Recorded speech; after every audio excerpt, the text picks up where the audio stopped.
Dear patriots and change agents, welcome to the Nigerian Leadership Series Town Hall, a proud subsidiary of the Africa Leadership Group, powered by the Tri-Africa Empowerment Foundation. We're so glad to have you here for this weekly virtual town hall, where renowned thought leaders and engaged citizens come together for meaningful discussions that spark ideas, promote responsible leadership, and advance good governance for our beloved nation. Hosted by Pastor Itwai Godalo, President and Founder, this series reflects his vision, which is to promote the emergence of real, ethical, and accountable leaders for good governance, not just in Nigeria, but across the continent. We are a non-religious, non-partisan, non-political organization powered by people just like you, individuals whose vision align with ours to drive sustainable development across Africa. At the Tri-Africa Empowerment Foundation, we believe Nigeria's diversity, our cultures, ethnicities, and tribe is our greatest strength. Through initiatives like the Ito Olajide Godalo Real Mentorship Program, project management courses, and the Civic Awareness and Citizens Engagement Programs, our School of Leadership and Governance offers stellar opportunities in leadership training, capacity building, and social development. Under our community development initiative, projects like Feed a Neighbor, Feed a Nation have reached over 2,000 families facing food insecurity across 6 states. Our recently commissioned Hope Alive Fund is designed to empower and support entrepreneurship in underserved communities.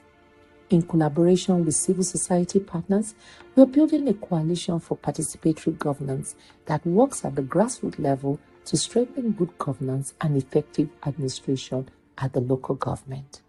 We invite you to join us on this journey as we lay the bricks one at a time in building a resilient and formidable Africa. Please join us.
Warm greetings and welcome to today's African Leadership Group, the Nigerian Leadership Series.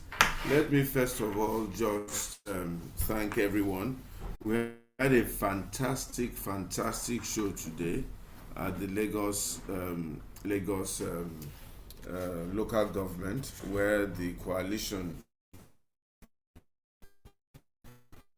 of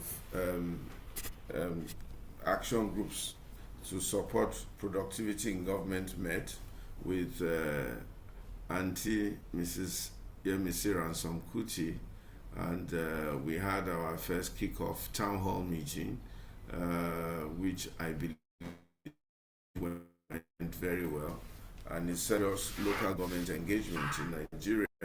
And if we get it right, as I was saying to Olu Victor and some of the participants, and we're able to pull in a bit of government, we may be onto something that truly will transform governance in Nigeria, starting from the local government level, and then we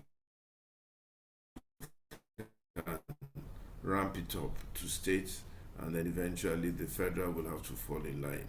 And it will serve as a great platform for local government monitoring, budget monitoring, and management. The budget guy did a fantastic job about monitoring and charting budget performance.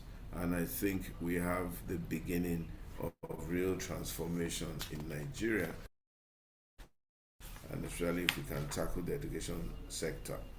So today we're talking about, so I must thank Miss Yemisi Ransom Kuti for pulling that program together, and I think it was really, really worth the while. Today we're talking about the value of life in Nigeria. And we have as a guest a man that I have grown to meet, to love, and to respect very much. He was born in the city of Jos, Plateau State, to a staunch Muslim and disciplined family. He is of the Berger tribe state, even though mix of being Kanuri, speaking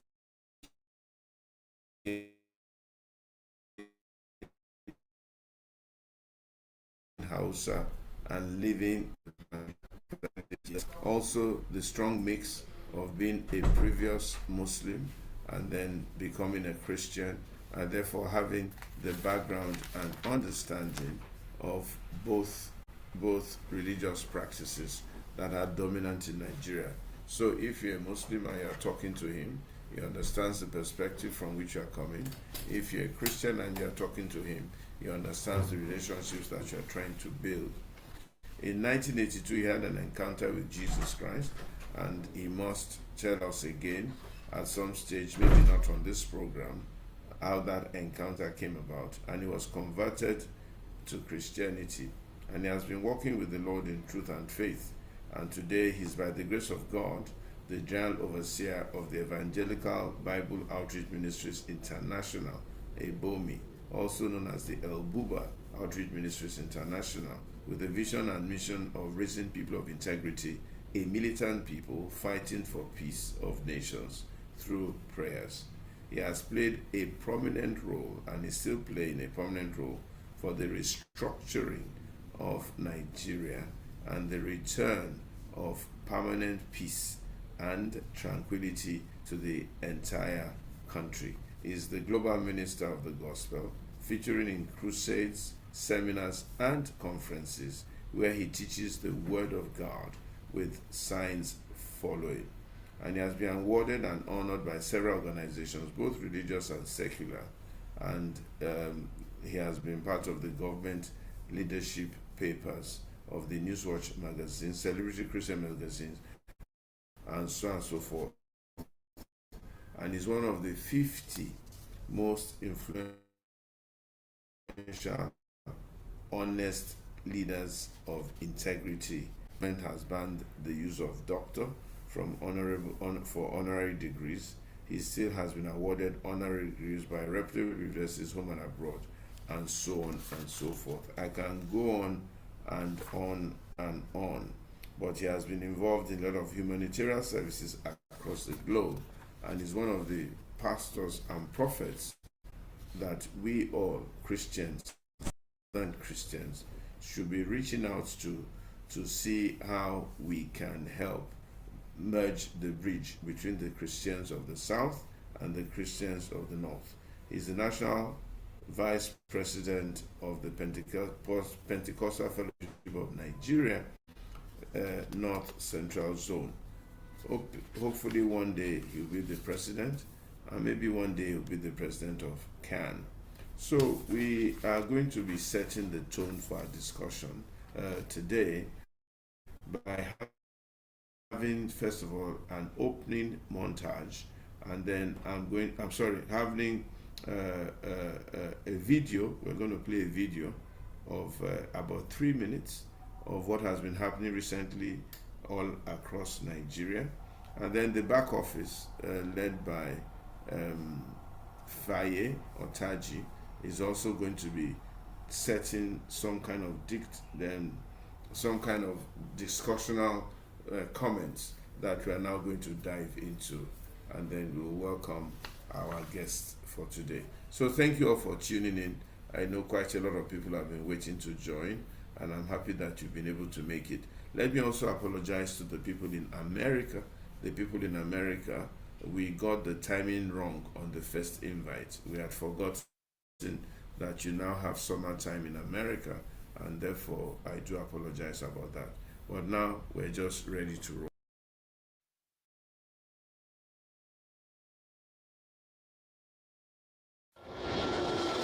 The rising tide of violence in northern Nigeria and the Middle Belt is becoming increasingly alarming. What was once labeled as communal clashes or banditry is now being described by many as genocide, one that is destroying lives, uprooting families, and leaving entire communities in ruins. In Yelwata, Benue State, dozens were killed in what locals and traditional leaders insist was a coordinated and premeditated attack. Men, women, and children slaughtered in cold blood.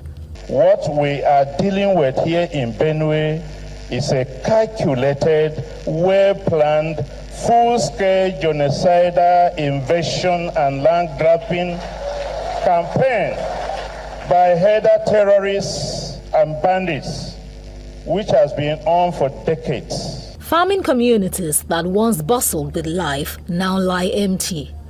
Survivors have fled, and troubling questions hang in the air. Who is now occupying the lands abandoned by the displaced? Why are those responsible for these killings not facing prosecution? Is this violence driven by ethnicity, religion, or something far more calculated? Imagine people just stopping by to ask questions. The next thing, people mobilize to kill them for the simple fact that they are worshiping a different god from the other people, or they speak a different language. And it is not the way it was before. The human cost is staggering. More internally displaced persons, widespread psychological trauma, and a looming food crisis worsened by destroyed farmlands and disrupted livelihoods. Across the country, Nigerians are demanding answers. Who is behind the killings? Why does justice remain elusive? For many, reconciliation is no longer enough. The demand now is for consequences for those who orchestrate and enable violence to face the law. We have given the president mandate to rule over this country. He ought to know who are killing fellow Nigerians. We need to identify the perpetrators, those who are benefiting from it, and bring them to book, not by saying it, but by seeing them in the jailhouses. In a country once known for its communal harmony, where religion, ethnicity, or region didn't define your safety, the cries for justice, peace, and restoration have never been more desperate. In Lagos, for News Central, Oluwakemi Alimi.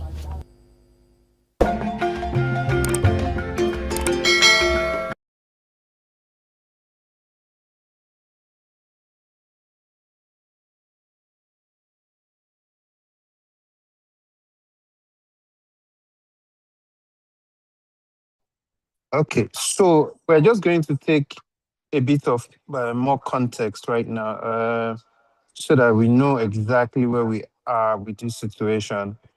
Currently, Nigeria has continued to face violent conflicts in 2026, including attacks by Boko Haram, ISWAP, insurgents, armed bandits group, farmer header clashes, and military airstrike incidents.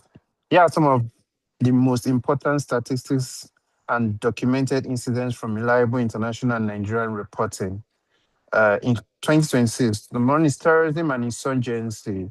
Nigeria recorded one of the world's largest increase in terrorist deaths in 2025, with fatalities rising from 513 to 750 deaths, according to the Global Terrorism Index, discussed by the Institute for Economics and Peace.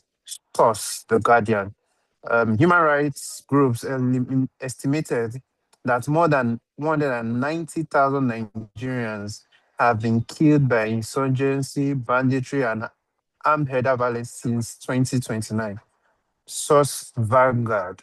According to Global Center for the Responsibility to Protect, Boko Haram ISWAP attack intensified again in 2025 and 2026, especially in Borno State, Yobe State, Zamfara State, and Niger State. The source for that, like I said, is Global Center for the Responsibility to Protect. Major killing attacks in 2026. Niger State mass killings, just February here, 2026. Gunmen on motorbikes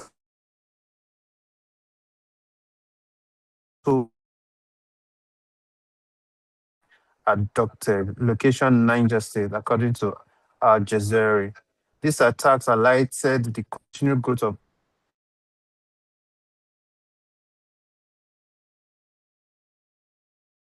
March 2026.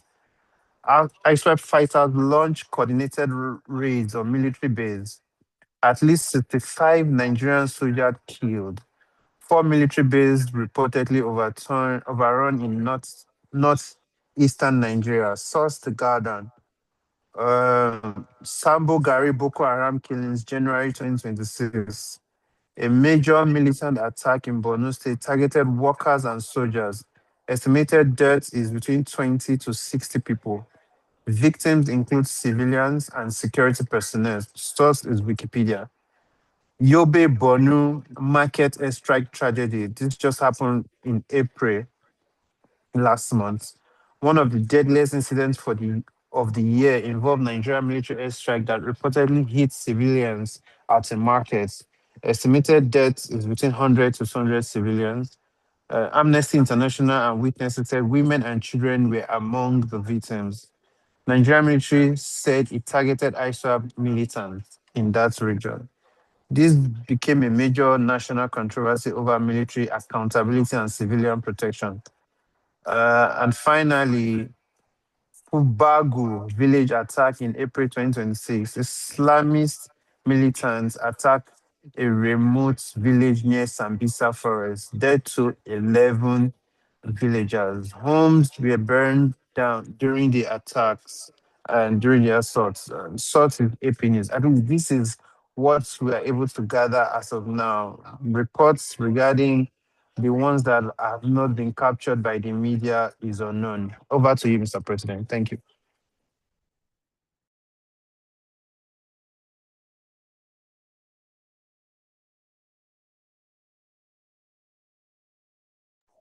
Mr. President, sir. Okay, thank you so much for those statistics that you gave to us. All right, let me turn it over to my brother, Prophet Issa Buba, Issa El Buba, the value of life in Nigeria. Can you please, from your perspective, tell us, from your own perspective, what has led to this state of affairs in Nigeria, where life is going one for a penny, where people are being killed, and so on and so forth? And if you have any statistics to add to what we have said, and so on and so forth, why is life going this way in Nigeria, and what really is happening to us? Thank you, Prophet.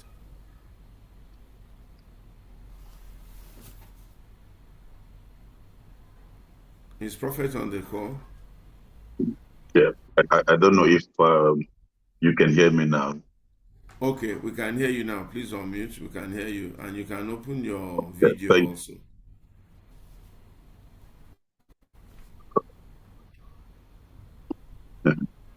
Yeah. Okay, I'm just trying to get my video on. And if it will affect the audio, then we can. Okay, very good. We can see you now. All right, thank you. So we're looking at the value of life and so on and so forth. What has led to this state of affairs in Nigeria that all of a sudden right down we don't know what's going on? Well, thank you very much. I want to celebrate you one more time, and we will always celebrate your commitment and passion for the Nigerian state. And I've been following also the activities that you're doing beyond the pulpit. Actually, it's just taking the pulpit to the street, and that is what the gospel is all about. And so we really celebrate the grace of God on your life, Pastor Itua, and thank you very much for all that you're doing. And for us here in the North, it's also encouraging for us to be able to see leaders from the South reaching out to us here in the North. I want to thank God for each of the distinguished leaders that is online. And ladies and gentlemen, just want to say thank you for your commitment and your patience to be able to see what we must all do. At the end of this time, I believe that we as a people will be able to come up with something that we can do as a people, because after discussions, after listening to all the videos and the analysis, some of us are actually at the epicenter of it. We are the middle of all that you're seeing. A few minutes ago, I had the privilege to speak in the Middle Belt town hall meeting organized by New Central. And I say, if the federal government of Nigeria wants to stop this in the next 72 hours, they can do it. And is one of the things I'm going to be talking about, why the blood of the lives of Nigerians don't matter. Because if the life of the citizens matter, even the death of one person, everybody knows that the death of one person is the death of it's a death of a whole generation. The survival of one person is the survival of an entire generation. God needed not to make 7 billion people on earth. He just made one. And then later on brought in the wife, which two of them. And out of the two, we're having what we're having all over the world today. So when one person is taken out, a whole generation have been deprived of wisdom, has been deprived of leadership, has been deprived of shepherdhood, has been deprived of a deliverer. Because in every family, there is always one out of all. They may all be very intelligent, but you still will find that one person that gives, let me use the word, direction to the family, greater hope to the family, leadership to the family, and all of that. So one of the greatest tragedies that is confronting us as a people today, basically is the collapse of the value for human life.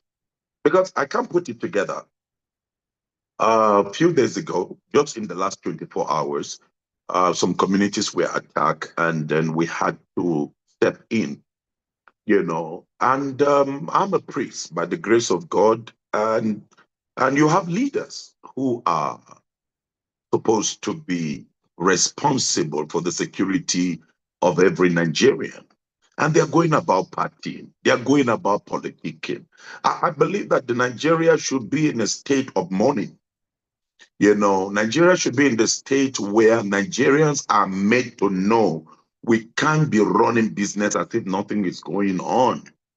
Because I give you this. I was just meditating after I left the town hall meeting.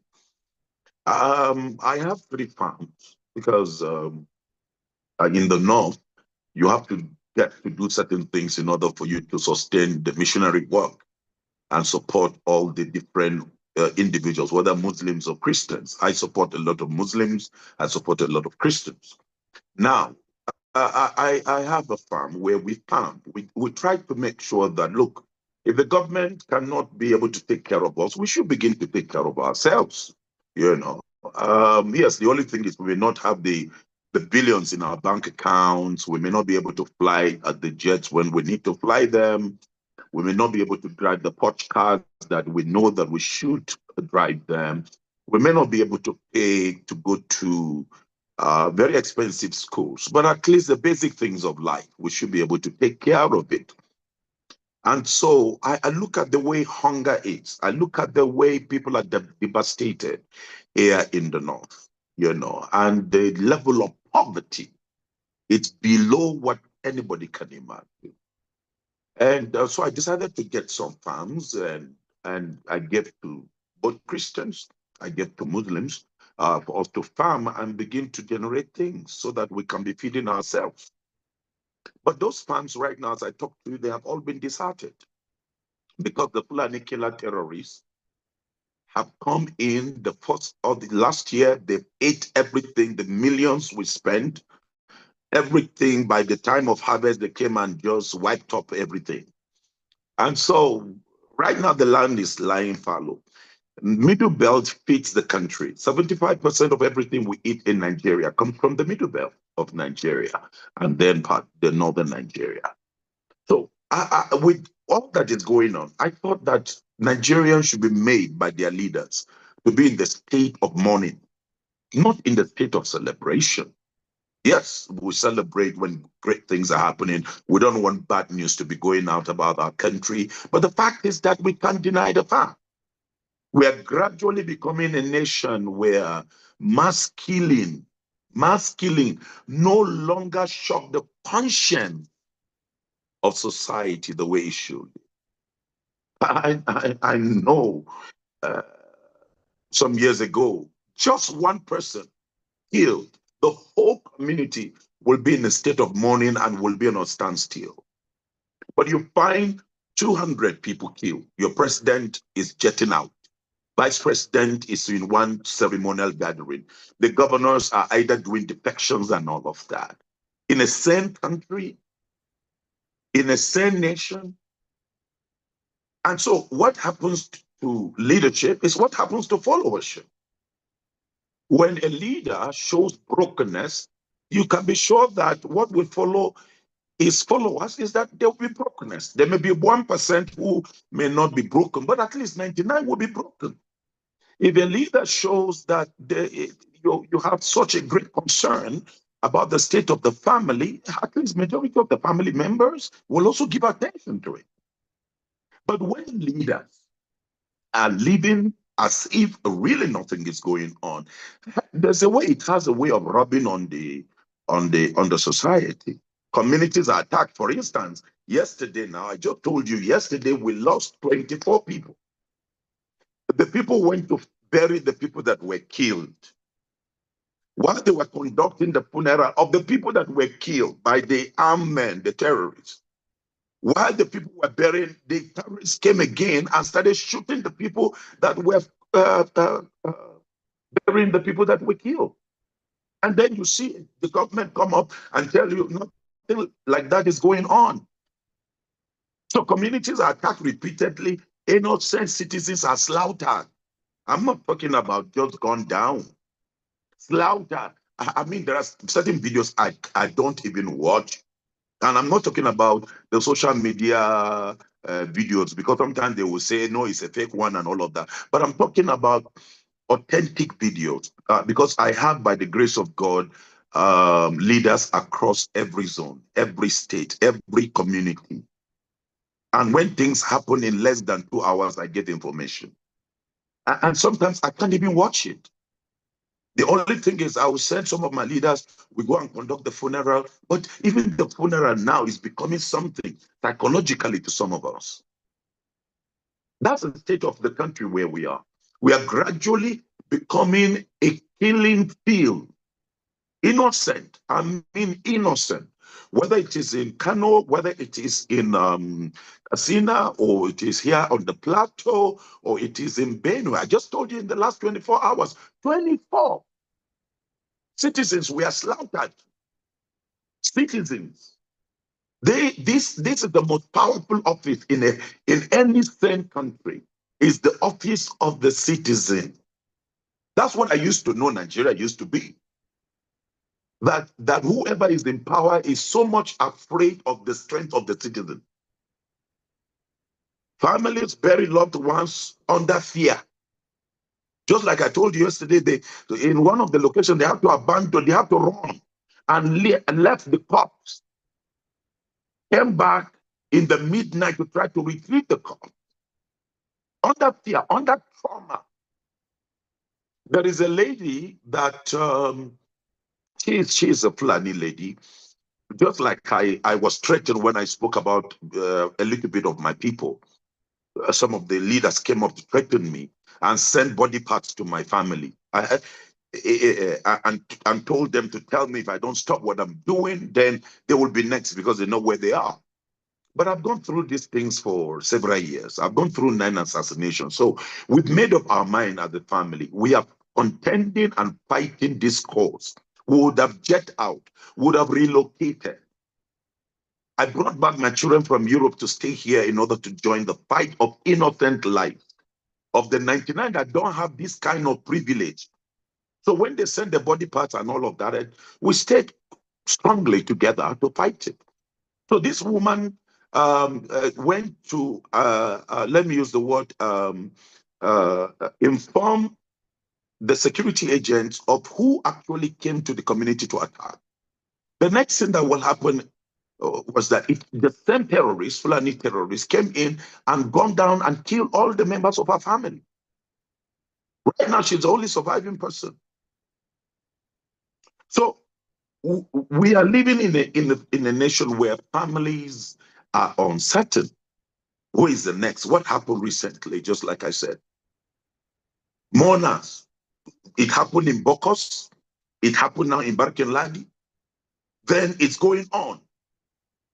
So the reality is painful. It's very, very painful. And I pray that this forum, beyond listening, I'm talking to you with pain in my heart. Real pain.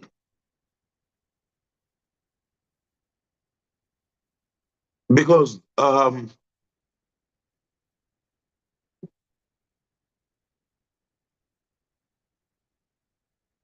it is well. It is well, Prophet. It is well. It is well. you know, when you see people that you leave, they don't deserve it. They don't deserve it at all. And like I said today, if we Nigerians understand the value of one another, I don't think we will allow the leaders of this country to just be running this country. I was in the Cameroons 2 weeks ago, and Cameroon is a neighbor here. We share borders. Like I've said, no true northern Nigerian doesn't have a relation across the border. No true northern Nigerian. And Cameroon is living in peace. Apart from the issue of the secessionist, and it's because of certain injustice, but at least the killing is not. It's Cameroon is living in peace. The terrorists have tried to settle down. Cameroon government, they have not allowed them. Niger is not going through what we are going through. So the insecurity in Nigeria is deteriorating across multiple fronts. Whether it is terrorism, it is banditry, it is kidnapping, it is communal violence, or you call it organized armed attack. 2026 is actually one of the worst that this country is plunging into. Right now, Nigerian security situation is worsening. I feel for the farmers because while I was driving from this new central town hall meeting, I was just imagining if I don't have another way of living and I'm just depending on those land, the farming land. So what happens to me? This is the state of many, many middle belters and northerners. Remember that 70-something% of everything Nigerians eat come from the north, from the middle belt. And right now, the people are in trauma. The people are in pain. And one of the ways to be able to save a nation is the food security.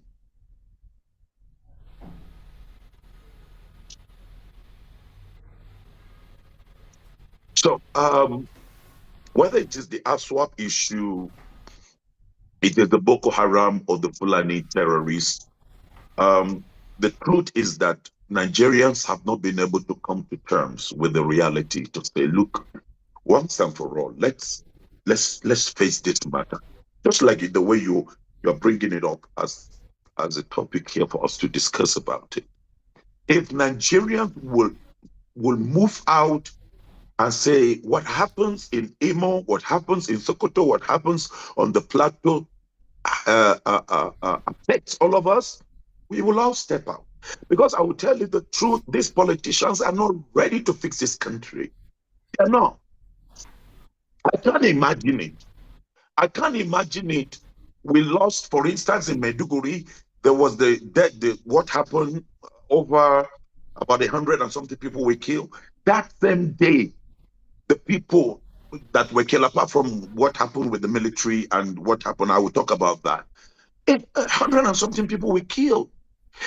About over 60 people were taken away from their community in Ngoshe. And yet that same day, your politicians were busy having political party of defections and what have you.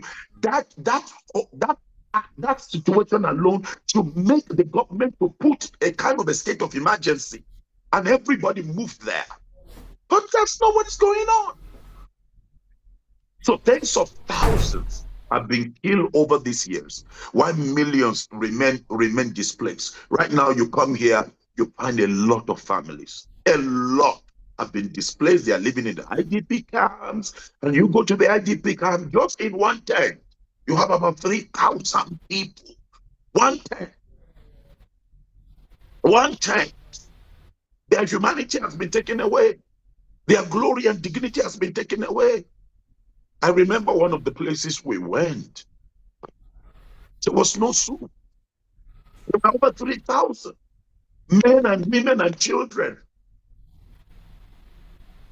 Why to get them what they were going to feed on for that day and then the next day? But how long? They don't want that life. They want to return to their community. They want to return and live the decent life they've been living. If those of you that have been to the north, in those days, one of the most peaceful, enjoyable places you can find is northern Nigeria. Best food, good environment. Farmers they are not too ambitious. They live a good, decent, contented life. So my advice in this situation is, number one, certain truths that we must face. Number one is human life must become sacred to all of us. And I believe that those of us that are on this platform, like I said, we don't need 1 billion people. We need just men and women of conscience that will, for once, stand up and say, look, we will join this fight. Because this is the cardinal thing. If you don't have the people, who do you govern? If you don't have the people and they are living well, at the end of the day, it's coming that no successful person that is really working hard to generate and support his family or whatever will ever enjoy this country, because the poor people will invade everywhere. I'm seeing that coming close. And that's what we have to talk about, the reality of what we're faced with. A nation that loses the value for human life loses its moral foundation. Every Nigerian life matters, regardless of tribe, regardless of religion or region. That is one of the things that have led me, by the grace of God, to form, let me use the word, community engagement in terms of policing. I'm coming to that point. Because I can't continue to be watching my people being slaughtered, and then every day they will hold the knife like chicken and slaughter. You see them slaughter human head, then carry it and put it at the back. This is the reality. The televisions cannot show them. But this is what is ongoing. Our officers are being gunned down like chicken. I feel for the families of the officers. If we know what it takes to make one uniformed person, Nigeria will make the best investment. Look at America, only one person. America sent how many of his jets to go and rescue one soldier in this Iran-American war.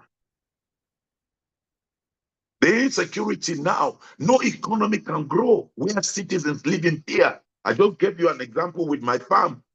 They are big farms, we can't farm there. But that land can produce so much of potatoes, so much of rice, so much of beans, because it's a fertile ground. No economy, because farmers cannot farm. Business cannot thrive. Schools, as I talk to you right now, yesterday, there is the university in Latvia between Kefi and Abuja, Akwanga. They've gone there and they've adopted 20 students in the university. Last night, I had to talk with some of the parents of the adopted children.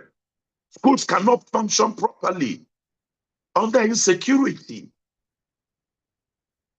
And that's why I'm trying to see, by the grace of God, as same Muslim leaders and Christian leaders coming together to fight a cause and make sure that we stop this. Since the government will not be able to do what they're supposed to do, then we citizens cannot sit down and just be talking and just be watching and be mourning. We have to do something. Where attackers are not arrested, attackers are not identified.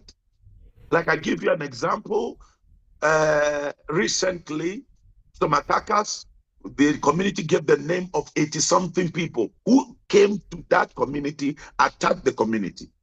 And what the security agencies did was they went and arrested 6 out of the 80-something. Took them to court, prosecuted them, and discovered that, yes, they carried out the act. What about the 80? Where are they? The kind of country where there's impunity. The cycle of impunity will continue as long as people are not prosecuted.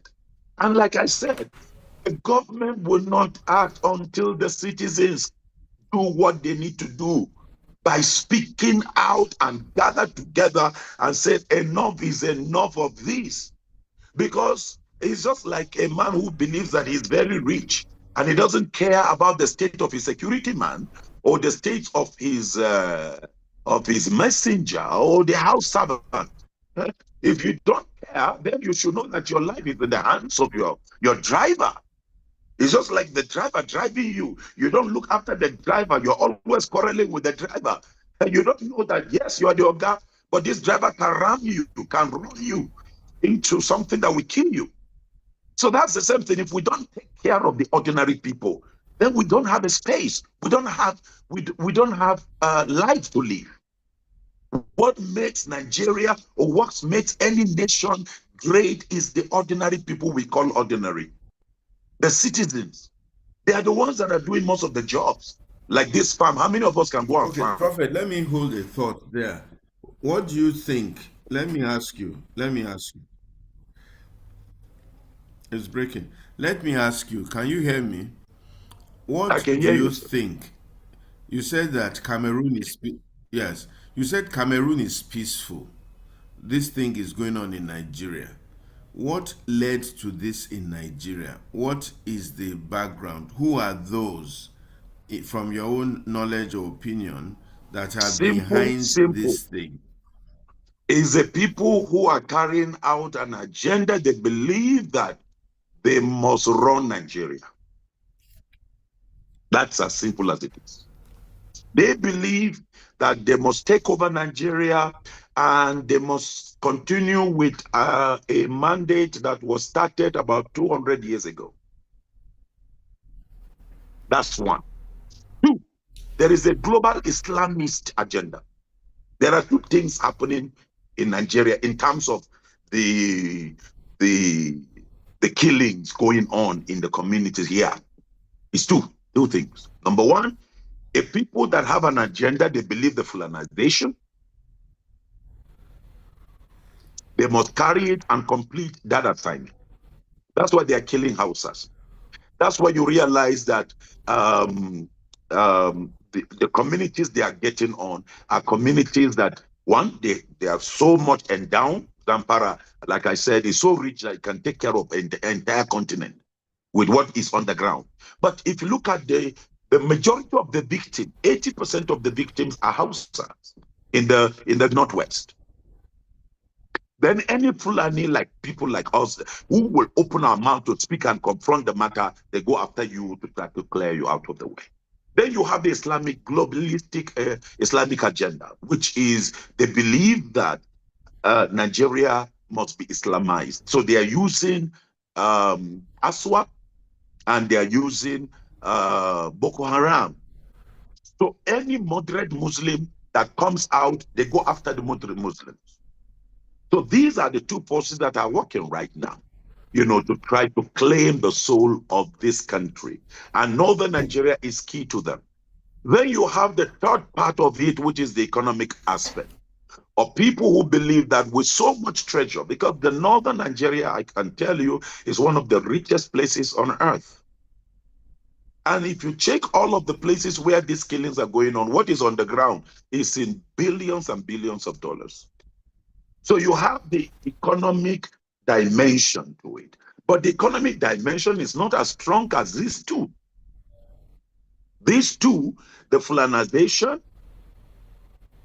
then number two, the Islamization, which is driven by Islamic jihadists. Now, not just Islam, because you have the moderate Muslims who are not into that. That is not. They don't believe in it. It is just a few group of people who believe that they must carry out a jihad. And that jihad, anybody who will not bow to their way must be cleared out of the way. So Middle Belt is run by the Fulanization. Boko Haram, if you look at the central operations of Boko Haram, is in the northeast, in Borno and what have you. That's where they have been pushing their strength. Then going down Kano, they tried to go into Kano. Kano people were able to deal with them, so they stay up, right? So if you go to Zamfara, you go to Kebbi, and coming down to Niger State and all of that, you realize it is more of the Fulani terrorists. So these are the two forces that are causing all of this constant death. So what we're saying is, if you want to stop it, it's easy to stop it. And all that we need to do, first of all, like I said, we as Nigerians must come to this truth, this fact that we have to join hands together, whether it is Islamic scholars or Christian clerics. We must join hands to fight these Islamic jihadists. Like I told them in the town hall, if somebody comes in the name of Jesus and he's shouting, in the name of Jesus, then who are the him. leaders of this group? Who are the leaders? Are they unidentifiable? Do they have a name? Even if you don't want to disclose their names, that's okay. But are they known? Do they have a name? And do people know them? They are known. If they are known, why haven't they been arrested or rounded up or apprehended or challenged? If there are people, I mean, if they said tomorrow now that Buba or let's say they say Kotam, this group of people in Nigeria, and this is what the people have been doing. Why hasn't Ebenezer been rounded up? Why hasn't he been held? Why hasn't somebody challenged him if they are known? Right. So this is what I'm talking about, leadership. I'll tell us the truth. This issue of the mass killing going on, that our land is soaked with blood, is leadership. Our leaders are political about it. They know. That's why I said, if you prosecute one, I mean, others will take clue from that and will not this thing. Okay, I give you an example. The repentant, they call them repentant jihadists or Boko Haram. These people committed one of the worst crimes. I don't have a problem when people repent. I was also a jihadist. I repented, but I didn't kill like with this type of killing. I didn't kill. I was only advancing Islamic cause. But these people massacre. These people slaughter. Even if you get them to take them in order to go and radicalize them and all of that. Keep them in a safe place. Keep them. Keep working on them until, not to bring them back. And the people who have lost their own brothers, sisters, parents will watch their killers come to live a better life than them. I mean, that just shows you the reality of what this country is doing. And I will tell you the truth, this repentant Boko Haram, they are saying 70% of those people are not Boko Haram. I'm telling you the truth. You can just go and check it out. 70% of the people they call those repentant Boko Haram, they are not Boko Haram. The real Boko Haram, they didn't get the real Boko Haram. Just few. So, but they are bringing 700 and something. Out of the 700 and something that they said, 70 to 80%, they are not Boko Haram. So we are people, the reason why this thing is going, we are living in denial. We are lying to ourselves. We are a nation of pretense and lies. That's just it. But when we begin to face the truth, because like I said today, there can never be peace without justice. There can never be peace without justice. How can somebody come to your community, uproot you, displace you, occupy the place? Military are there, and they are saying they don't know where they are. I can give you here just a few examples right now here. I can take you to 60-something community right now as I talk to you. Bandits or the terrorists are occupying those communities. Our military, they know. But they believe that certain people should be treated with its glove. They should not be treated as this. And then it is the innocent owners of the community that are usually malhandled. You do small thing, they catch you. So what you're talking about, they know. We know. We have the list of the people who are doing these things. So it's just for Nigeria to have the will to arrest those people and deal with them. I say in 72 hours, this matter will go down. 72 hours. Now, let me give you this. In 21st century with drones, how many in the whole of Plateau here with the soldiers? Ask how many drones do they have? Even the simple drone that we're using in church program, that at least we'll be able to take a image of people from at least about a kilometer. How many? There's virtually no drone in 21st century. And a government that is facing this, you come to some of the security guys. Sometimes we have to be the ones fueling their vehicle. Because in the whole month, there's nothing.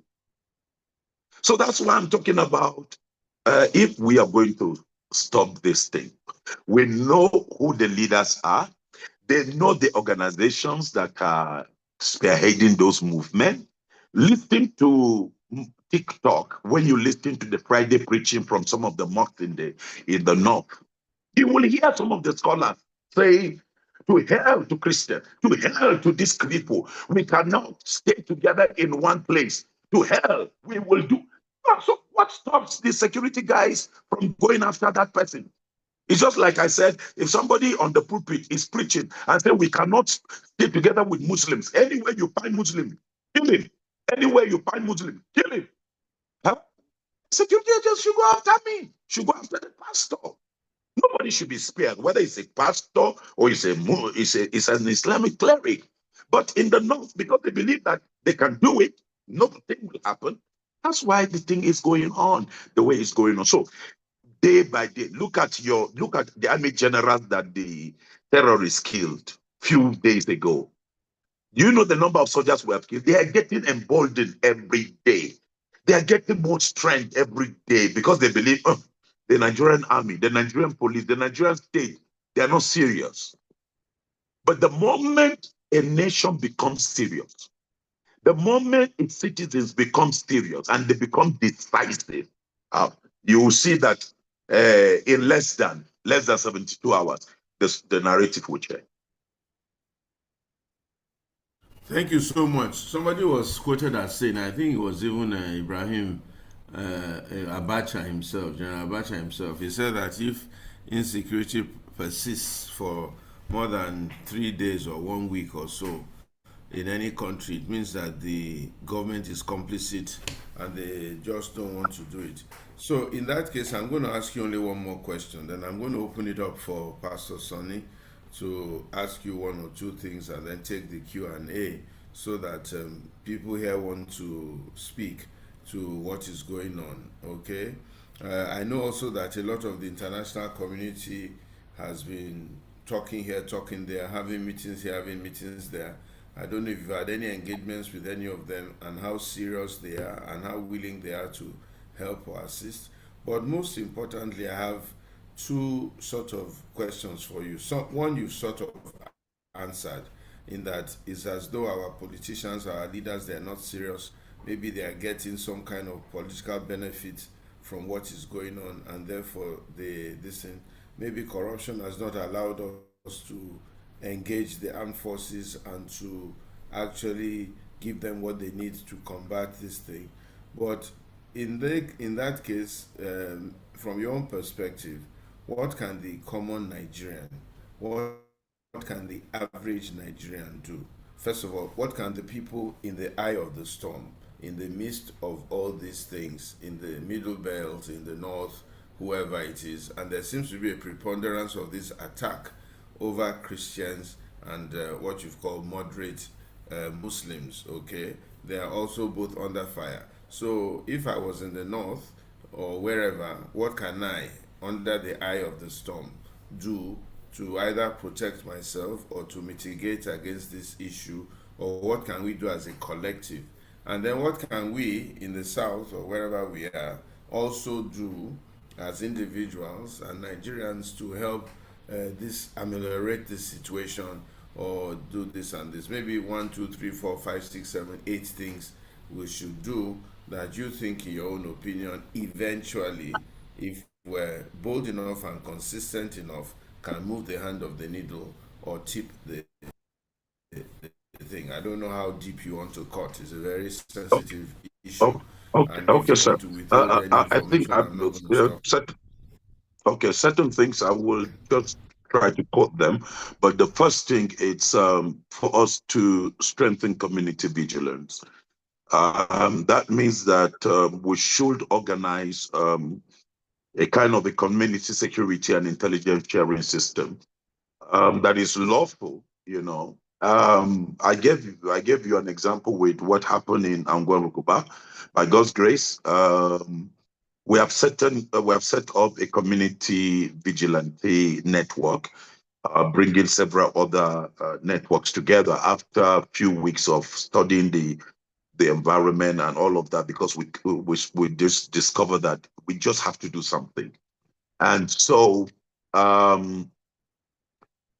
so the first thing is to be able to build, strengthen community vigilance, and then empower the community.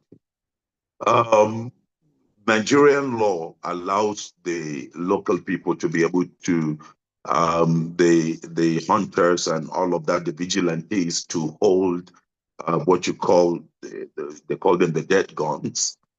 And the second thing is to train them on how to get little things that, for instance, you see a group of people coming in, because they usually come in groups, sometimes 20, sometimes 30, sometimes they come 100, so with sophisticated weapons.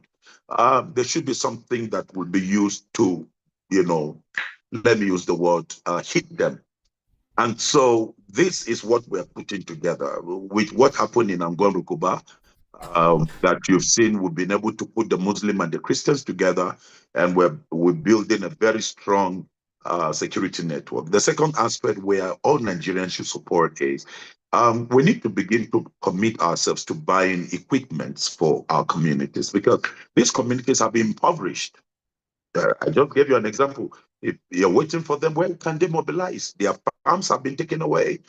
That's their main source of livelihood. So, and we need to put technology, because we can't depend on the let me use the word, the normal security early alarming system. So the village leaders, the youth groups, the religious leaders, the local association, we have to get something that will help them in terms of sending their information, for emergencies. So what we've done is we've tried to get some cameras, and we're still getting more cameras by the grace of God. We're also building security posts, like 100 meters from each other, and so that before anything will happen from this end, the other end must have picked it up. So this thing is all not there. There's uncoordinated operations, and that's why these terrorists are always getting on. But for us to be able to make sure that our citizens, we begin to engage them, because we can't continue where we don't get them, they will get us. So we have to do something that is lawful, that is legitimate, and that is us getting system for them. For instance, we're getting motorcycles for the security agents that we're putting together. The police and the military will work along with them, but we're not solely giving the whole thing, because in the security system you have more. You have people who feed also the terrorists. So for this period, they have declared a war. We're in a war. That's the reality of where we are. We're in a war. And until Nigerians come to this, to know that we're in a war, as I talk to you, if it is not because of the Middle Belt, they're already crossing to the south. They are virtually in most forests. So we have to wake up to know that we are in a war, and we must commit our resources to helping to build a system that will save the communities in the North and the Middle Belt.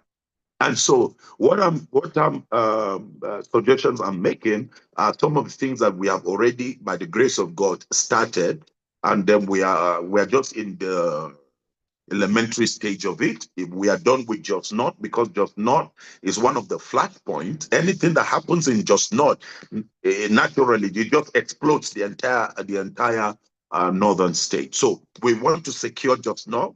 Then from there we move to Barkelade, which is another major local government that is under attack. Then Bokos, Mangu, then we go to part of Taraba, and then part of southern Kaduna, then in Niger State. But then we take it one after the other, because as you are able to control one point, then you can move to the second one, with all the every urgency that is there. Some people say, well, you don't talk about the cameras that you have started installing and all of that. I said, look here.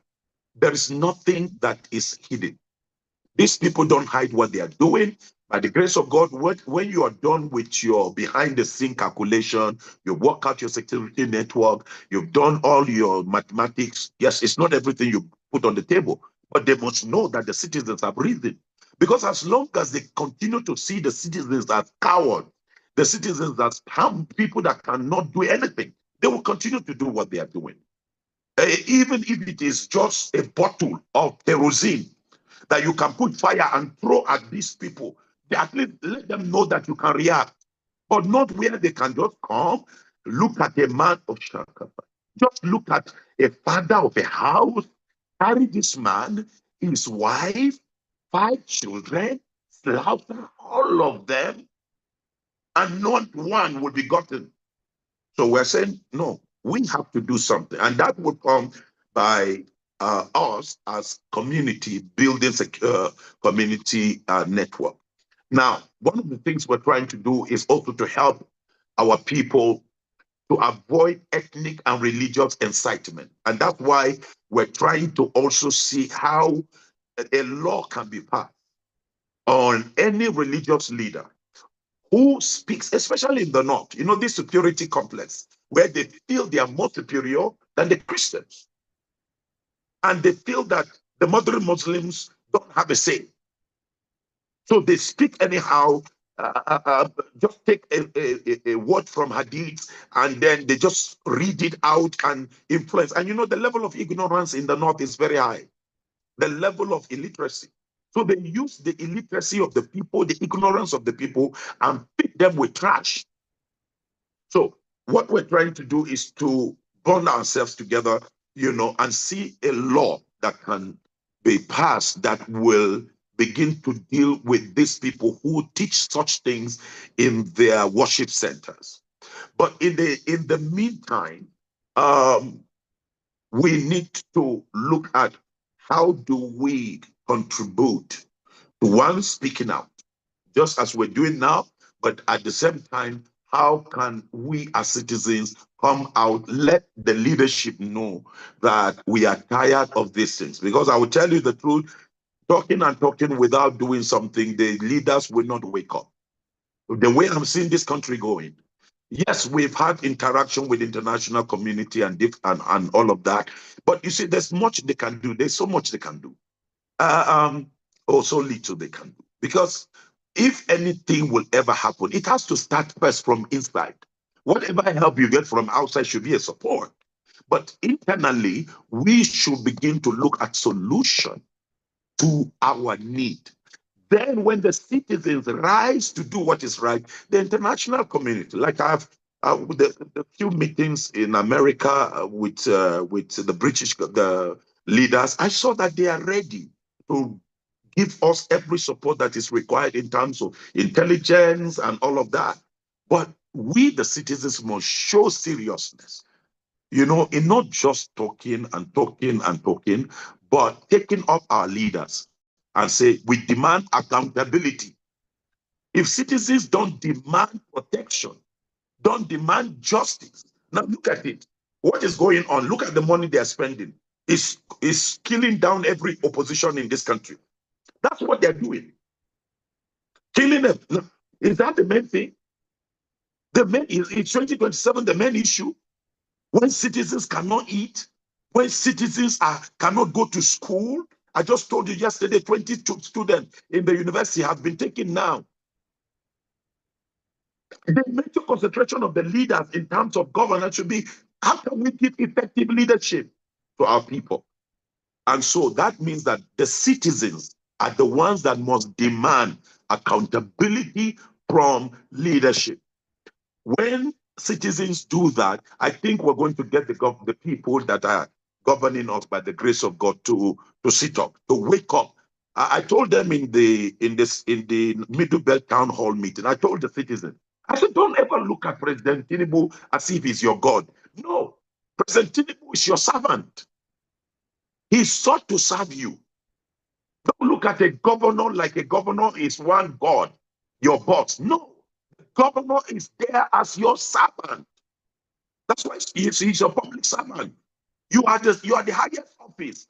The moment we begin to know that our leaders that we have elected or they came into leadership is to serve us, then the better that we're going to begin to address them and put them in the space where they belong. But for this forum, I will say that we will need to look at communities and join forces together. You can buy one camera. You can buy two cameras. You can buy one motorcycle. You can buy 10 motorcycles. It will help these volunteers because they're going to leave their businesses. They're going to leave their jobs. Now we're raising the 1,200. They're going to serve. So these people are going to be working 24 hours. So they will need some little support. So these are the kind of things I would say that we can do to be able to help in what is going on. Then, victims. Victims need to be resettled and for them to go through certain therapy. I give you an example. There is one pastor right now that we're working on. His wife and all his children were slaughtered. All of them. He's the only one right now surviving with some cuts on him. Now, how do you treat such kind of a human being?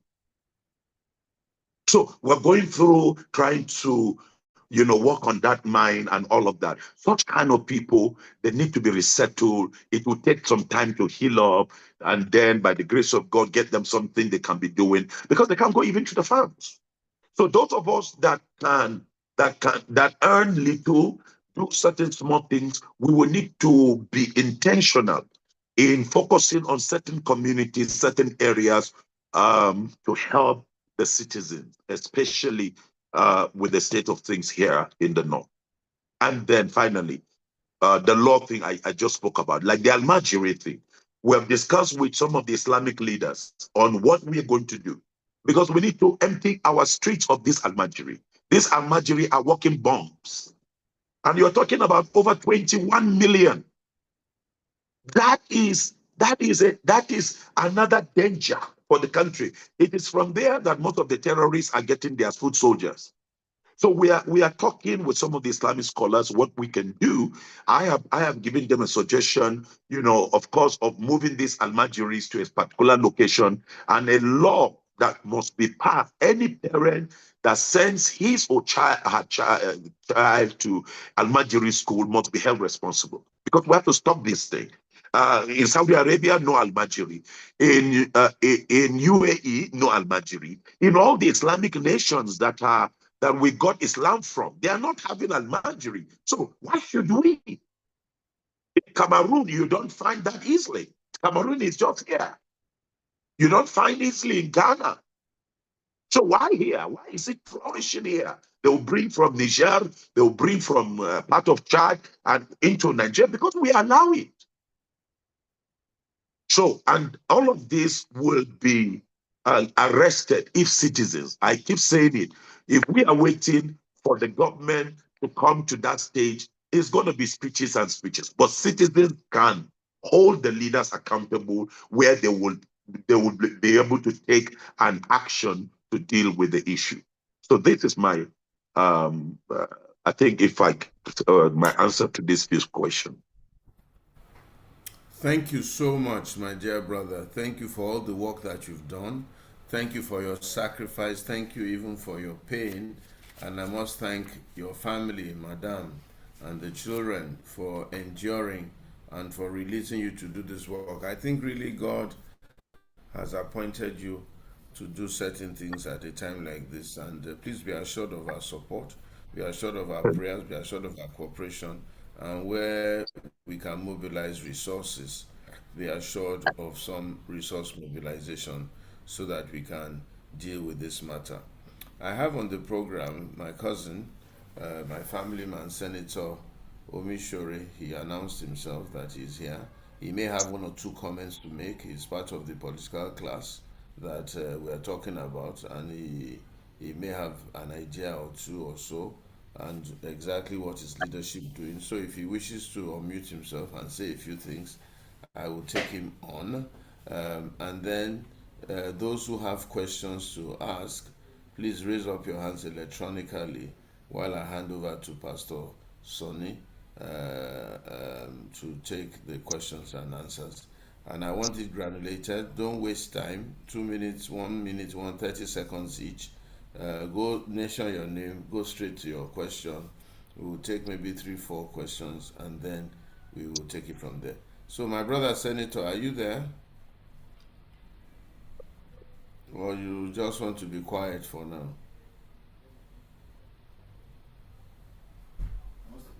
He has to raise his hand to allow some meeting. Okay.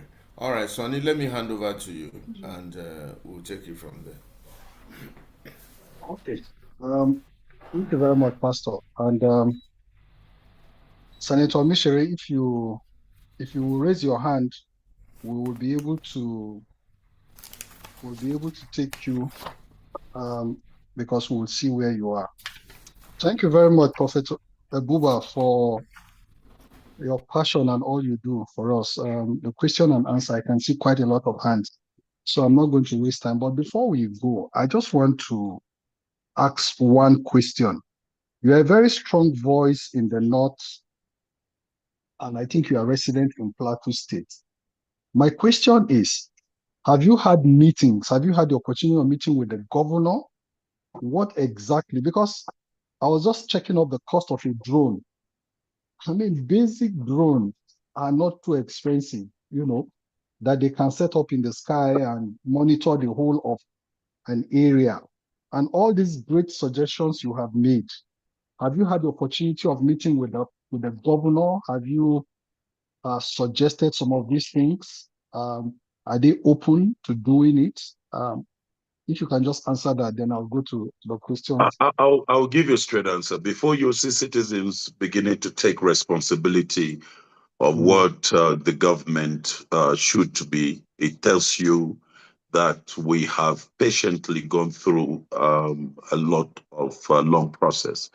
There has been behind the scene discussions with government, state, by God's grace, some of the suggestions that we brought, made some of the, like Operation Rainbow of the Plateau then to be established and all of that. The federal government, we've written out, we've presented what practical steps to take privately. But you see, I keep saying this when you hear me saying that we've come to a stage where you don't, if I give you an example, you have a father. I'm just giving an example. You have a father. As a son, you discover that your father, with everything you're doing as a family member, your father is not being responsible. I don't think you will sit down and continue to bemoaning the irresponsibility of your father. I think it's for you to rise up to know that, look here, we just have to do something to save our home. So that is what it is right now. I think that's just the summary. That's why we are buying drones. I mean, cameras, for instance. The money they are spending in even just one campaign is enough to be able to buy all the drones. But go through the cycle. I remember I sat down with the number 3, the SGF one of the times, and I said, look, a drone costs this amount. And he was frank with me. He said, Prophet, do you know, if this is government, now this drone will be, they will be putting a price of about 30 million naira. I say a drone of less than 1.5 million naira, we get you one of the best drones. So I will tell you the truth. If we, the citizens, are going to be waiting, because I can tell you several governors, we've sat down, we've discussed, look, A, B, C, D. I have a template. I'm not going to put it here, but I'll send it to Pastor Igualo, that I gave in 72 hours. We will clear this thing. At least we will bring it down to around 40%. Then we can take the 40% and then deal with it in few months.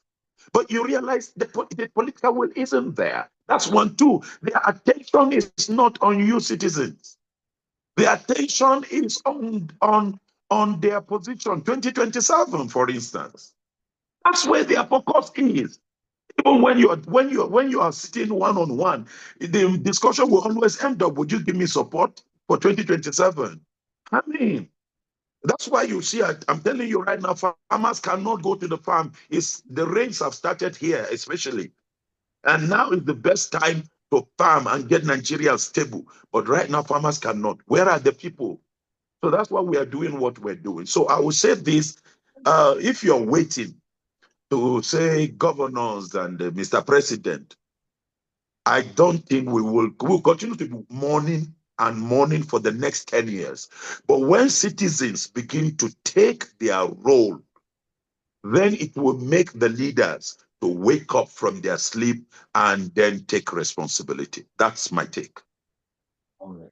Thank you very much for that, because that's what we need to do.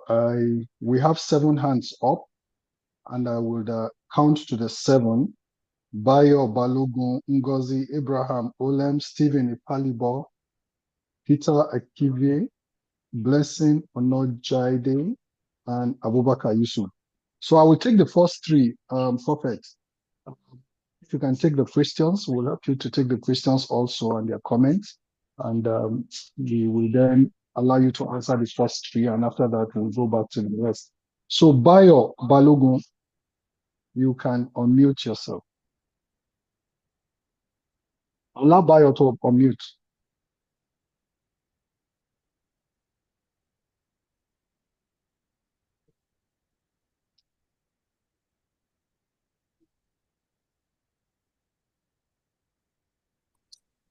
Bayo, unmute. Yeah, I have done that. Good evening, sir. All Good right. evening, everybody.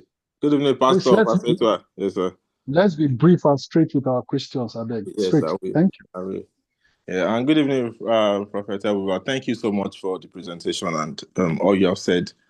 My question is simple, and it's the fact that it's about procedural justice. If there is no justice in our processes, we shouldn't expect justice as an outcome. And I think the element of procedural justice is missing in Nigeria. And honestly, it's more of a comment, but it's also a question. How do we, train people and leaders especially, to imbibe justice in our processes? Leaders at various levels, be it organizations, civil societies, faith leaders, political leaders. How do we get people to imbibe procedural justice in our processes, so that we can expect justice as an outcome? Because All we right. can't Thank get you. justice as a prayer. Thank you, sir. Thank you very much, Bayo. Ngozi, allow Ngozi to unmute so she can take her question or comment.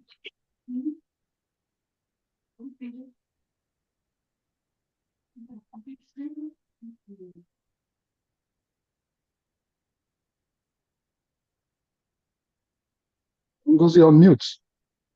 He just allowed me to unmute now. Okay. Thank you so much, Prophet. My name is Ngozi. I grew up in Jos and I live in the US. I truly, truly appreciate your efforts, because all these years I've always wondered and allowed and asked what the leaders in Plateau State were doing to help their people and stop these massacres that have been going on since 2001. So I'm so happy, so full of joy that the Lord has raised you to lead this charge to help the people. Thank you so much. God bless you. The only question I have is, last year I was in Jos and we're driving through Ahmadu Bello Way, and I saw these teeming youths on the street at Ahmadu Bello Way, and I said to my mother that where are these youths coming from? And she said that they gather at the zoo every Friday, and then that they now pour out into the streets on Ahmadu Bello Way, and then they begin to foment trouble. Is anything being done to prevent these gatherings at the zoo on every Friday? Thank you so much. God bless you. And like I said, I truly, truly appreciate your efforts. Thank you very much, Doctor. Let me take the last comment in this space. Abraham, unmute. We have allowed you to unmute. Thank you very much, sir. All right, go ahead. I am actually the Deputy National Coordinator for Africa Youth Movement North Central, and we found this very interesting. We are actually planning to have the kind of town hall meeting at Jos relating to issues like this. And you are wondering if the guest speaker may be of help, if we would be interested in helping us towards the actualization of that. Thank you, sir. Thank you very much. Prophet Buba, before you take them, I just want to say that African Youth Movement is the youth arm of African Leadership Group. That's the group that Pastor Itwa heads. So they are our youth group, and we have them scattered across the country. So just for context, we would really like to do that with you. Okay, you can go ahead and take the comments and questions, sir. All right. Let me just give an answer to the first one on procedural justice. A simple answer is this, sir. If we want to get things done, you have to get the right leaders that will enforce the right law. I give you an example. Somebody is arrested in the crime of murder. Basically, the law says if somebody commits murder, the law says what should be done to that person. Then the next thing, they take the person away from Jos, and he goes, they take him to Abuja. Then in a few weeks' time, you see the person walking on the street. So what we're talking about, it's when you have the right leadership in place. And this is where, again, I say we have to come to this point. This great country, I feel, I'm just digressing now. For instance, I'm heading to Bauchi. I'm standing with some political parties to strengthen them, because it doesn't matter how excellent the president is. It doesn't matter how excellent the government is delivering. For instance, if they are, but we can run this country into a one-party state where the judiciary has been taken over, where the security, the legislators or legislation arm has been taken over. Did you see what Apabio and his team passed on a few days ago? For the next, when they return back, who can become Senate president? That if we're not careful, it means that if they come back, we may end up with a tyrannical government. So I am joining a group of people. I will be in Bauchi, to stand to say, no, we cannot have one party state. This is the role of the citizens. Because if we don't do this, we're in trouble. And we can't continue to be complaining behind the scene because we can drive. I can have my car. I can get some appointment as minister or special advisor. I can get some few contracts. Money will fade. All of these things, but the suffering of the people. This is what God gave us opportunity to serve. The greatest investment is people. So what I'm saying is, if you want to see this happen, it's going to be by the citizens getting to stand up for what is supposed to be. I give you an example. Why should the Supreme Court pass a judgment? I give you one example. Pass a judgment against the political parties not having their own internal democracy, because they are supposed to control themselves and all of that. But it was intentional. I knew when it was going to happen. And so they crippled PDP. They crippled now ADC. They've all of that. Now it's SDP. Just now, as I talk to you now, a few minutes ago, I got some video from SDP headquarters in Abuja. They have gone now, they have thrown jab again to that party. Okay? They're crippling. And that is not good. How can we get leaders that will emerge? Look at what happened now a few days ago. Consensus candidate. Is that the way you're going to get credible people? So citizens will have to, because all of this we're talking about has to do with enforcement. If you have a good judiciary, they will pass the right judgment, because we had it before. And then these criminals will be dealt with. If you have good legislators in place, they will pass law. They will checkmate the executive. Executive will be on fire to serve the people. So still to that question, I would say to all of us here, we are the ones who will decide if we're going to have justice operating in our country. And that will mean just like I'm not just saying that I'm just this thing, but the national party chairman of APC is a member of my family by the grace of God. His special personal assistant is married to my youngest sister. So I shouldn't be talking about Tinubu's government. I should give them 1 billion and one support, even when they are doing wrong, because the people that I should support, my own family members that are there. But I am not doing it. Why? Because it's not about the present position. It's about the future. Whatever you do, you must think about the seed you plant. So I tell them, this is not right. Like when the party chairman came I told him, I said, now you're the party chairman. I see the leader going to one party state. Why would you people run this country into one party state?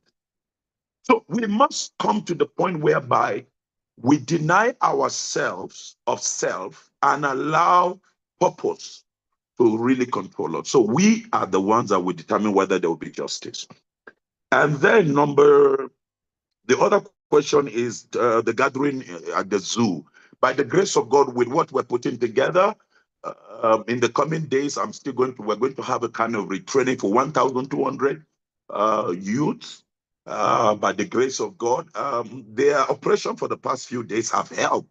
Especially, you remember during the jam thing, there was some kidnapping thing and all of that, but they were able to arrest it. They were able to arrest certain individuals, that were fomenting trouble. So what we're doing is, after the training next week and upper week, by God's grace, we're trusting God to be able to build these security posts that will be able to house about five security squads, and then put them, like I said, in 100 meters.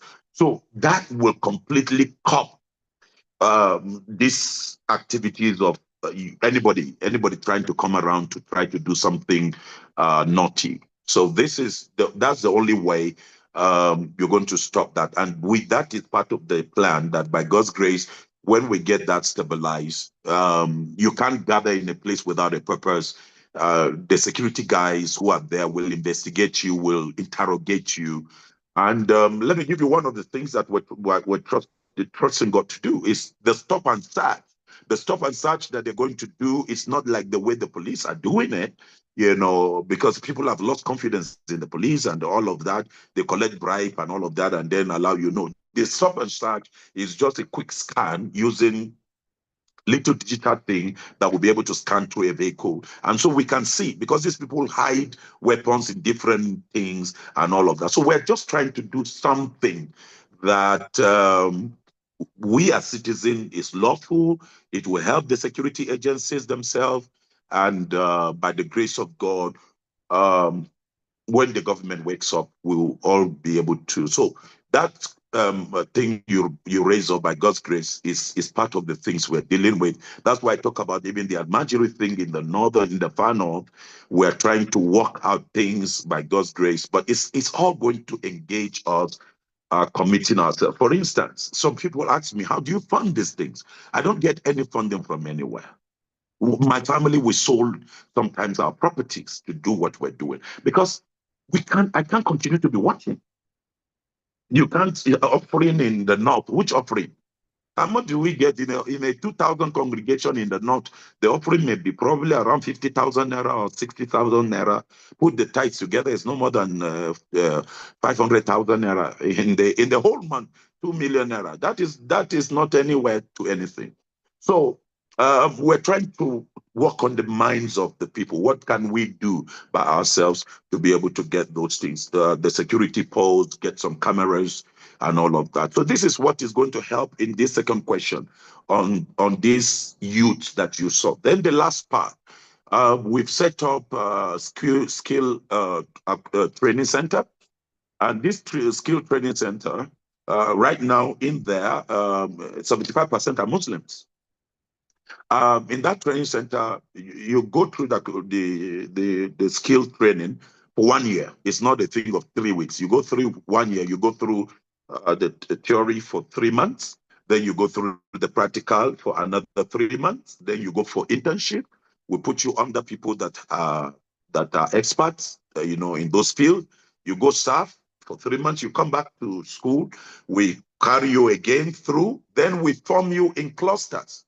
Five, and then if it is in fashion, if it is in building, if it is in carpentry, we put you in 5 or 7, and then give you one instrument so that you can do it among yourself, generate revenue among yourself, and then share the profit. So that's the kind of template we're putting in place, because these young people, you have to build a system where we invest in the youth and the women, and especially majority of the people that are in the center are women, Muslim women, basically, because most of the young boys on the street are their children.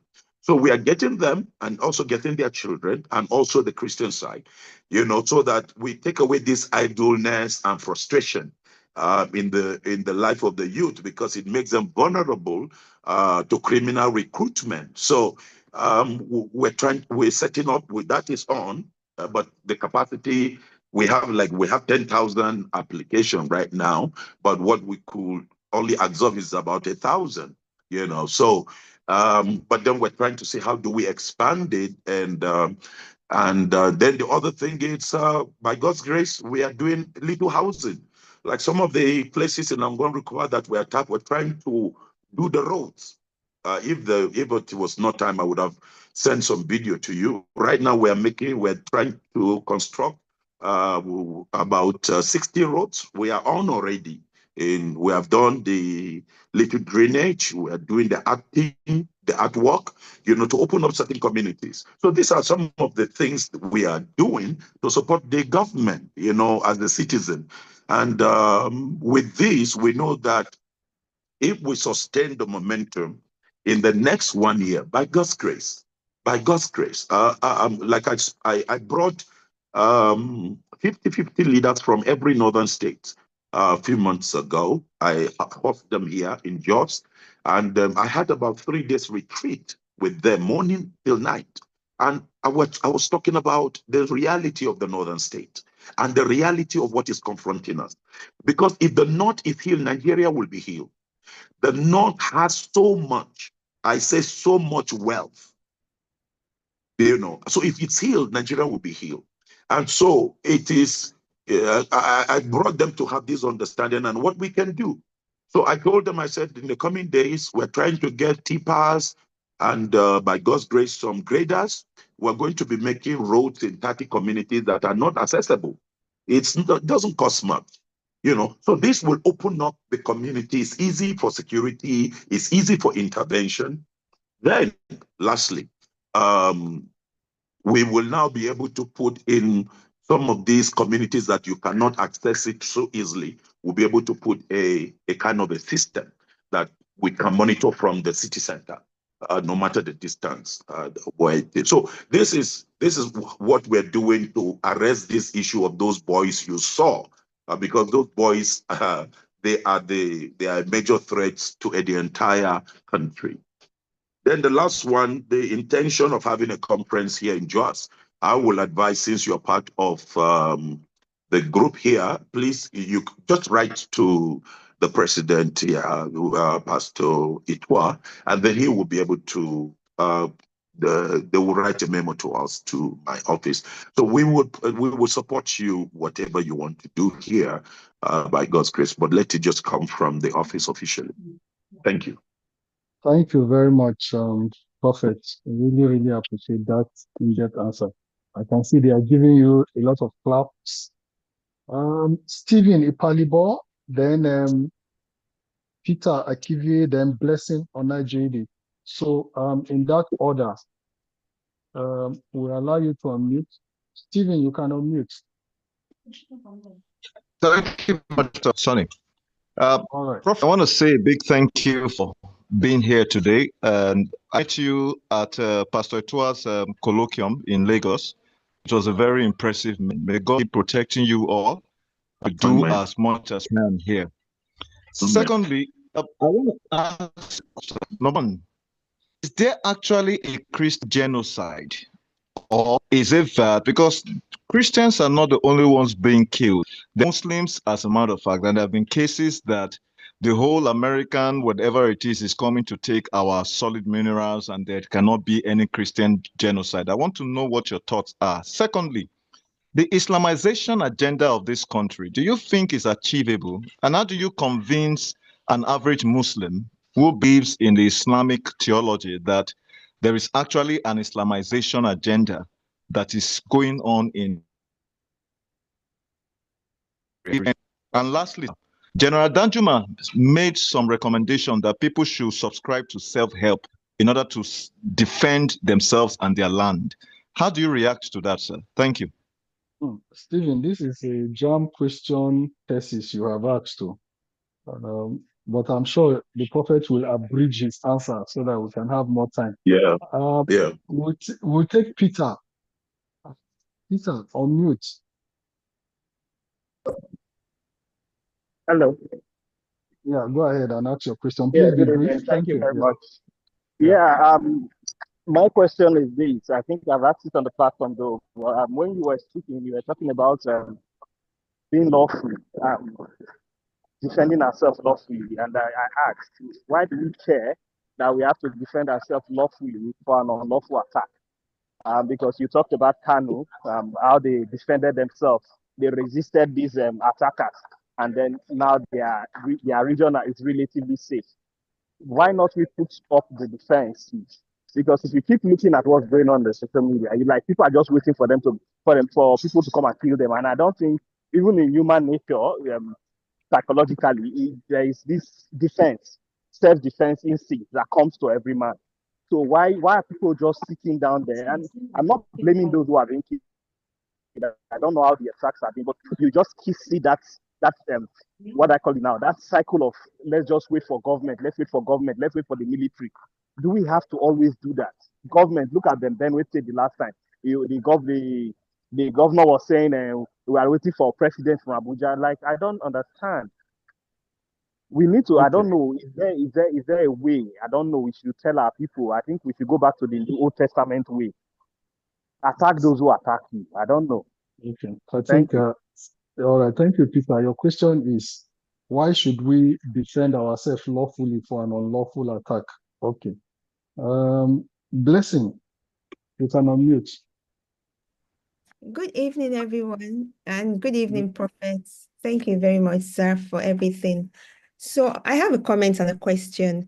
So my first comment is that when you were talking about, I actually wrote on the chat box that please, sir, do not disclose the strategies, because I do feel like sometimes when military people come and tell the strategies to the news people, basically, I feel like those who are fighting back, they're out there listening. So I know you're a very wise man, sir. You spoke wisely, but I was concerned. I was actually cringing here that, oh God, don't let him say strategies that people will now work on, and now to mitigate. And then my other question is, when you were talking, you talked about how Kanu, that they went to Kanu dealt with them.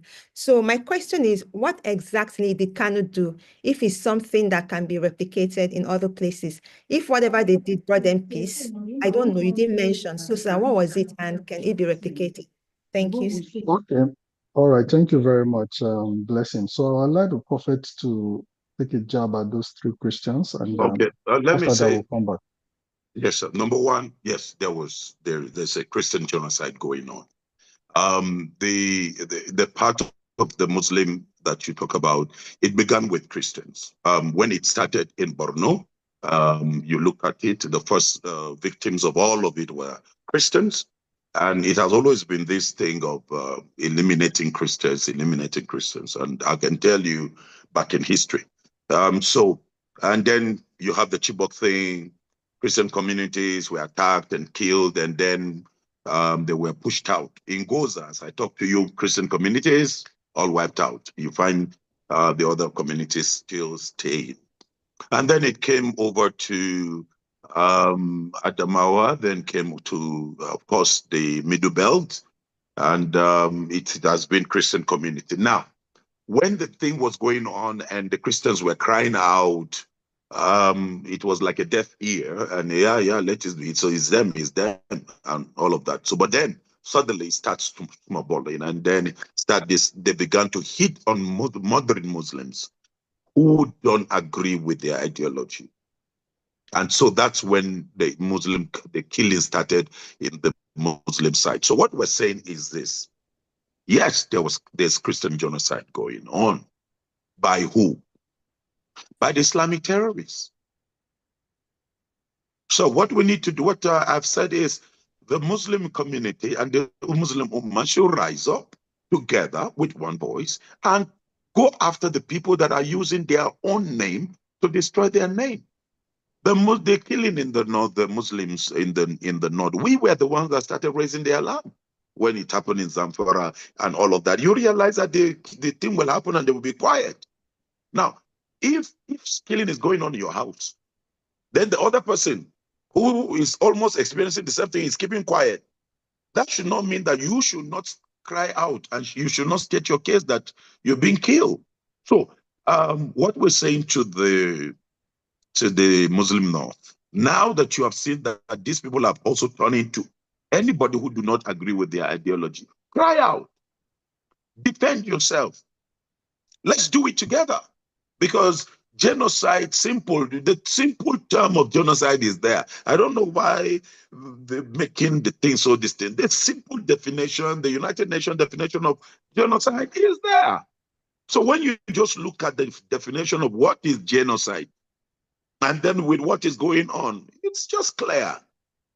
So the only thing is, is it only Christians now that are being killed? No. That's why I told you that we are rehabilitating even the Muslims, our Muslim brothers, And I told you about the Hausa community that have been wiped out, complete village being wiped out.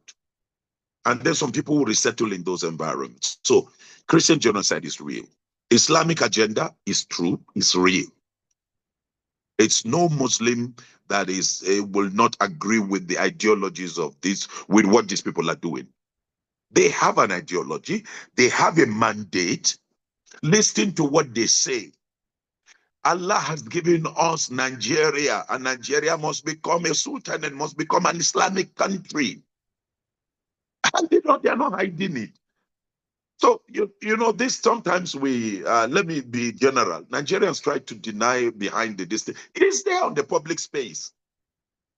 The ASWAP, what are they saying to you? The Boko Haram, what are they saying?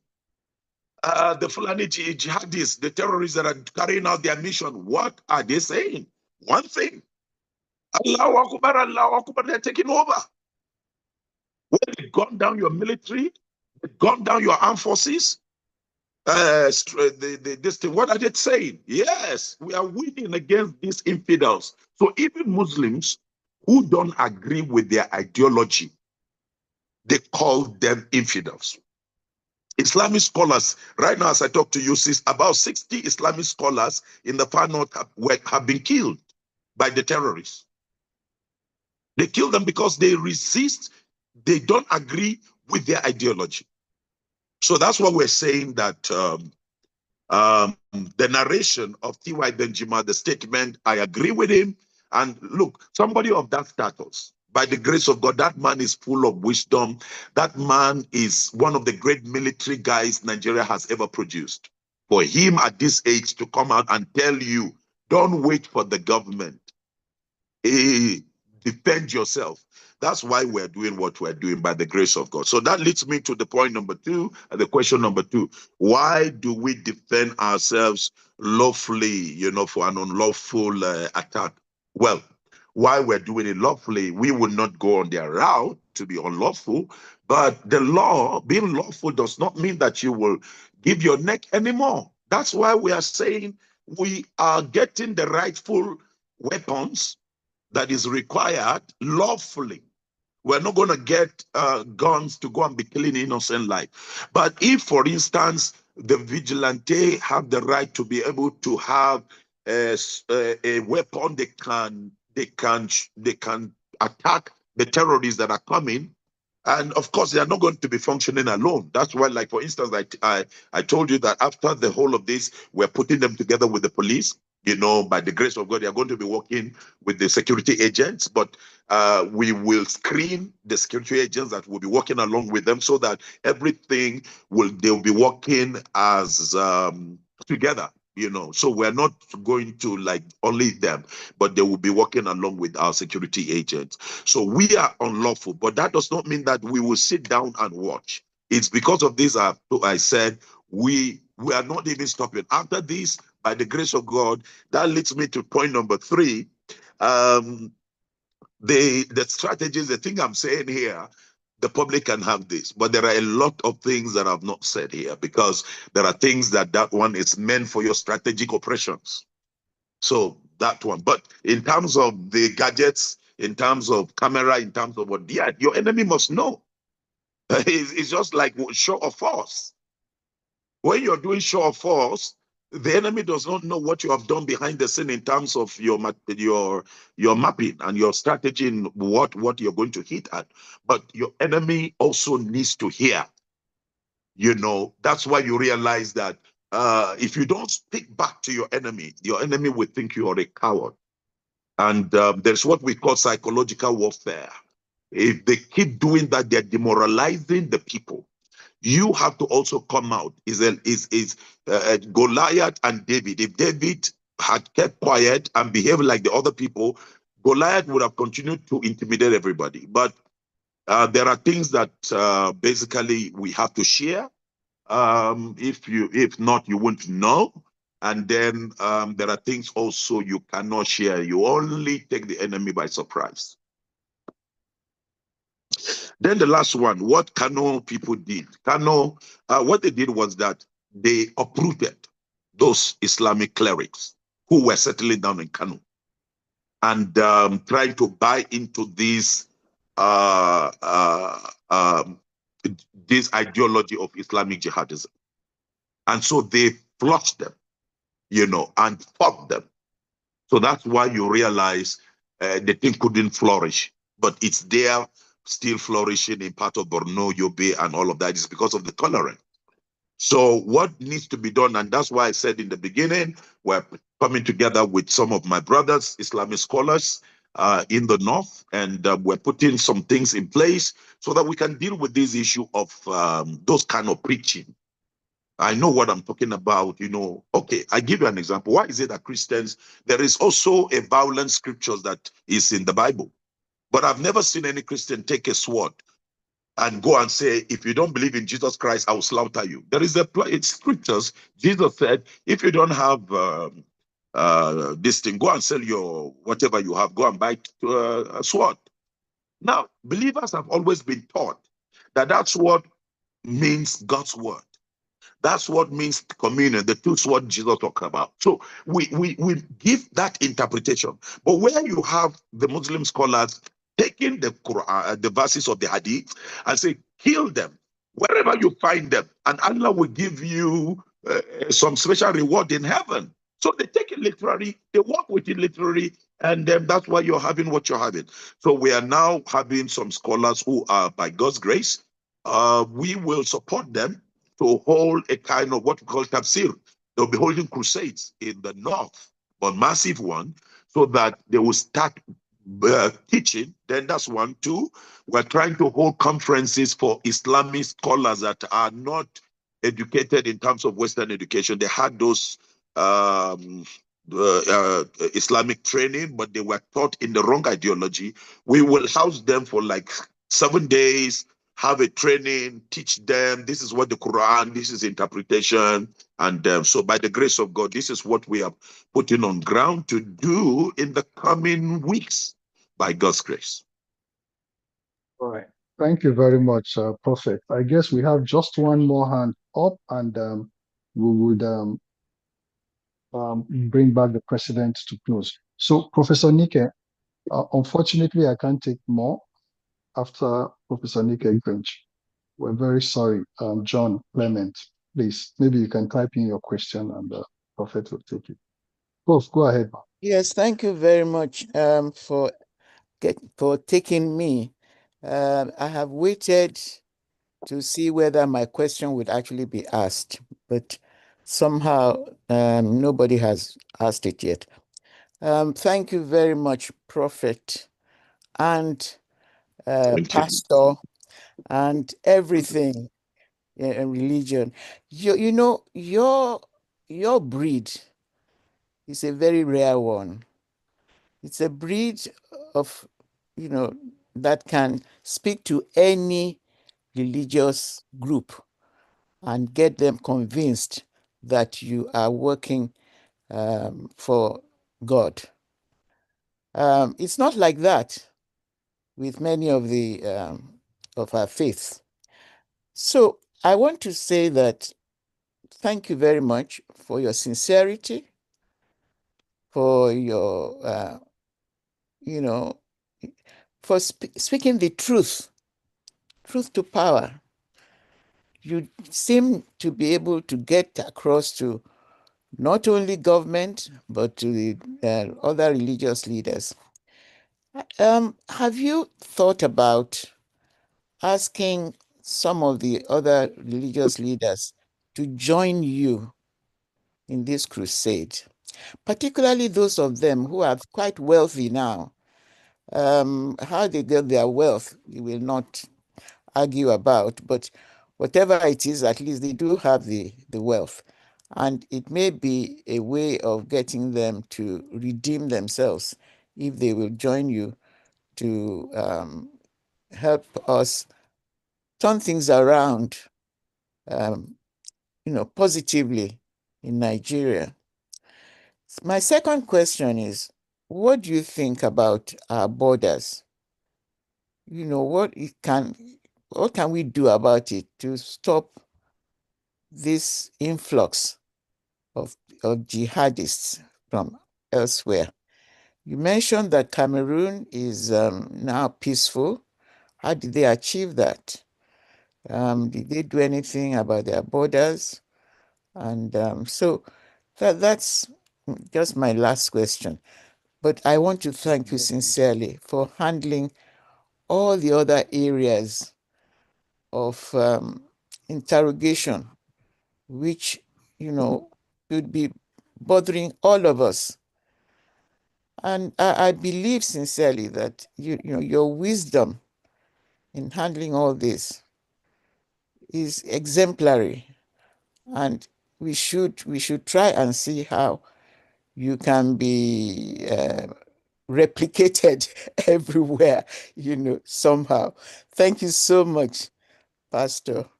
And Thank you Thank you, very ma'am. much. thank you. Okay, go ahead. Okay. Go ahead, Prophet. Yeah, that's the next Thank you question. very much, Prof. By God's grace, we're trying to network with by God's grace, some church leaders, and one of them is Pastor Itua.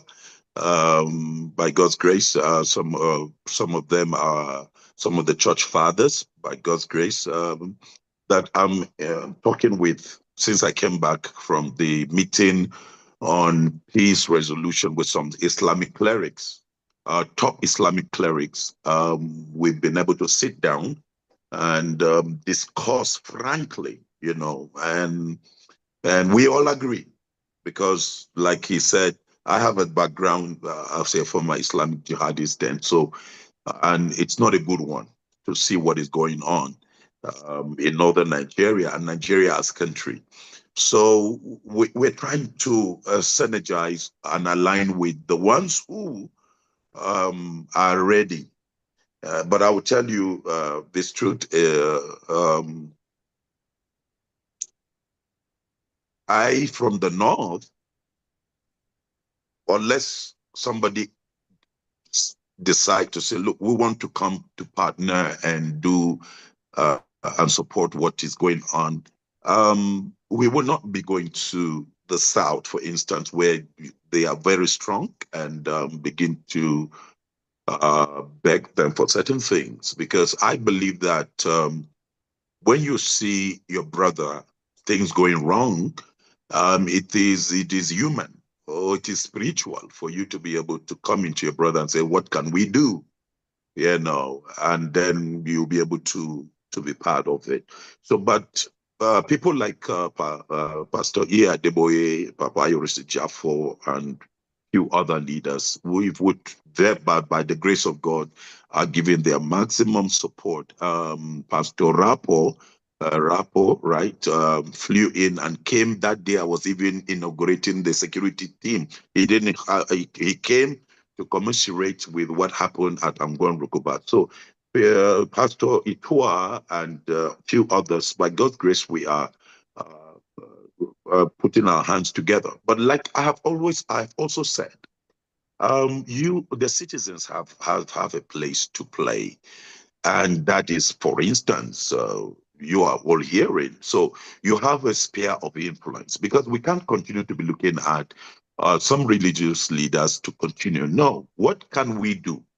That's why I chose that for me and my family, even though we have been warned by the US, been spoken to by the British. It's not the first time to relocate and move away. But I said, no, look, I'm going nowhere.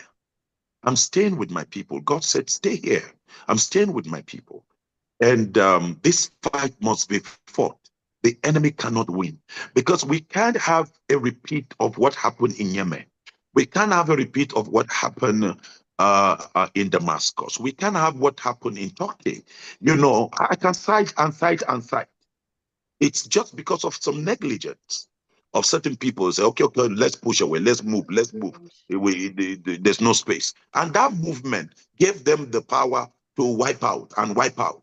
And that's why it's an answer prayer to what God is doing with Donald Trump, with Iran, because Iran is a major, major financier of terrorism in the world. I will tell you that. So that's where this thing. But then some people are asking, how are they getting their finance? From among themselves. They contribute, they give, because they believe that they are doing a kingdom work. So we will know what to do right. It's just like trying to get the right leader in Nigeria. We just leave the politicians to bankroll everything. We will never get the right leader. The citizens will have to be involved in the process. Come together. What can we do together? I can do this one can do this, and together we will accomplish this. So this is my own encouragement to the citizens, apart from what the church leaders or some spiritual leaders will also be doing. But have always encouraged, for now, let's look within us. Then the last thing is this issue of border control. You see, no enemy can ever win a battle if internally you are secured. There is no house that can ever fall if inside is fine. If we are able to get this thing internally secured by God's grace, they can't survive any of our borders, because they can't even survive coming. The moment you kill what fertilizes or what gives life to the cell, that's all. It's gone. So this is what we're trying to do. Let's get internally first. If we get ourselves right internally and build a system that is required, then the border issue will not become an issue anymore. We'll be able to deal with it. Now, if you deal with terrorism and then this security thing, you're covering virtually everything. You're covering kidnapping, you're covering armed robbery, you're covering illegal exploitation of our mineral resources. So when you have this citizens engagement, you will cope. The moment you are able to deal with this aspect, that's all, by the grace of God. Even the foreign powers, like I would have mentioned some European nation that are part of this thing that is going on, coming to take our minerals in some of the strategic places in the night.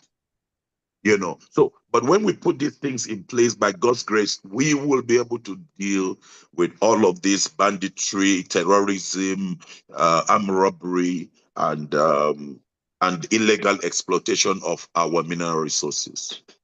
And finally, we will be able to have the citizens come out of poverty, because we will be able to farm. They will be able to go to farm. They will be able to go to school. And so we will pull the citizens from where the irresponsible leadership has put them, will bring them back to where God has designed for them. Thank you. Thank you very much, Prophet. We have really spent a lot of time. I will bring the president in now, Pastor Ichwa, to do the closing remarks and appreciate everyone on the platform. Pastor Ichwa. Well, my dear brother, Prophet, thank you so much. You've done an awesome job as always. I'm very, very grateful to you for this work and everything. And because of people like you, Nigeria is a much better place. And there's hope and there's a voice. The Lord will bless you. The Lord will look after you. The Lord will strengthen you. And Amen. please be assured of our support Amen. and our cooperation, whichever way we can do it. Amen. And we will make sure that we fight this matter together, the North and the South together, in Jesus' name.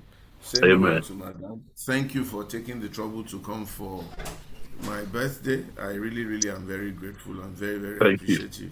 Only Thank you, that sir. you didn't, you had to run away and all that, but that's okay. I forgive you in advance. like Jesus did. We thank you. But I was there, Thank sir, you, sir. to honor Yeah, you you and to came and you celebrate really you. took the trouble. I'm very grateful. We really wanted you to say a few things that day, but I think you were in a bit of a hurry and so on and so forth. But that's okay. We'll find another time. And I want to thank everybody that's on the program and all that for coming. And I think there's an after party afterwards or something, so people are gearing up. But I'm just going to ask you one last question, and I won't come back. Okay, you just answer that question, and you can say your closing remarks and sign off, and Sonny can close. The question is this: Prophet Buba, if you are president of the Federal Republic of Nigeria, how would you run this country? What will you do? What will you focus on? And how will you make Nigeria great again, Mr. President, sir? Well, sir, I will just tell you 5 things. Number one, is for me to lead by example. That means that I'm going to cut down on the spending that is going in government. Cut down on how much it is to spend. Cut down on the salary of both the president and the entire executive and the National Assembly. That's number one. Number two, to restore justice, law and order. And that means that individuals will be punished when they are supposed to be punished. I must start somewhere. You may not be able to get everything done at once, but one thing with Nigerians is if they see you do what you say, Nigerians behave themselves. But if they see that you don't behave yourself, you're also somebody that says something and you live a different life, Nigerians will be lawless. So order is the first. The second thing I will restore. The moment order is in place, when God, Genesis 1, and the first miracle that took place in the Bible was order. And then when God came to Noah and said, Noah, go and make the ark, he didn't just give him just a flat blank instruction. He gave him specification, gave him dimensions, told him what to do, So that is the second thing, order. Then number three is to be able to make sure that the communities, I have state policing, where the communities are empowered to watch and protect themselves. Because the only way an economy can be healed is when the citizens are be productive. And so it's to stop the system of getting people to be consuming from out, but getting the people to be producing from in. And so making the lower class, because what makes any system is the lower class, is the people which are mass in number. So is to get them secured. That's number three. Get them secured so that they can go to farm, they can go to school. Then number four is to be able to set up a very strict judicial system that is going to deal with criminals and judgment that will deal with corrupt officers. That's number four. If anybody gets any wealth that you know it's not legit, the matter will not be dealt with in years. It will be dealt with in days. When these four things are put in place, and then number five is to make sure that there is fair play. So for instance, we have 6 regions, and this 6 regions, everybody is getting the same thing at the same time. It means that if I am given appointment to the Southwest, and I'm given 10. It means I will give 10 to the Northeast. It means I will give 10 to the Southeast. It means I will give 10 to the South. When people see fairness, they will relax themselves and be part of the family. So then the next thing, the last one is infrastructure, making sure that in terms of education. I concentrate very, very much in giving the type of education that is good for Nigeria, not just education of people having certificates. And then you see people that are doctors for instance, in engineering, and they cannot invent anything. They cannot even fix an ordinary vehicle. No, we will give a kind of education where you go to the university from the primary level, you study, we train you to become productive. So that whatever you get in terms of knowledge, you're going to be adding value. But not these ones that people are just going for certificates and then they cannot be productive. They are not employable. So this is the part of the infrastructure I'm going to put in place. Then, in that sense, the Ministry of Education will be very productive. It's not a thing whereby government will need to be sponsoring, funding it all the time. When universities are very productive, they have, for instance, Faculty of Agriculture. What are they really doing? Faculty of Science, Faculty of Information Technology. What are they really inventing? Because there are products they can invent and that will sell in the market. So by that, the university is generating the required revenue, adding value to the system. And then the other part of infrastructure, apart from now education, which deals with human management, mental transformation, is road infrastructure and housing. Now, what do? God has blessed us with the natural thing. We have the clay. I have built 53 housing units using clay. We built an entire village, brought down the village that was attacked, and we rebuilt it with 53 housing units, road network, and everything. It means our villages can be transformed to cities using the same material, but we need to show our people organization. So what government will simply do is that I'm going to have 6 vice presidents, not elected, but appointed. So they will supervise. So that means that all the executive officers will not be sitting in the office. They will be on the field. Your minister of work, you will be on the field. Your minister of agriculture, you will be on the field.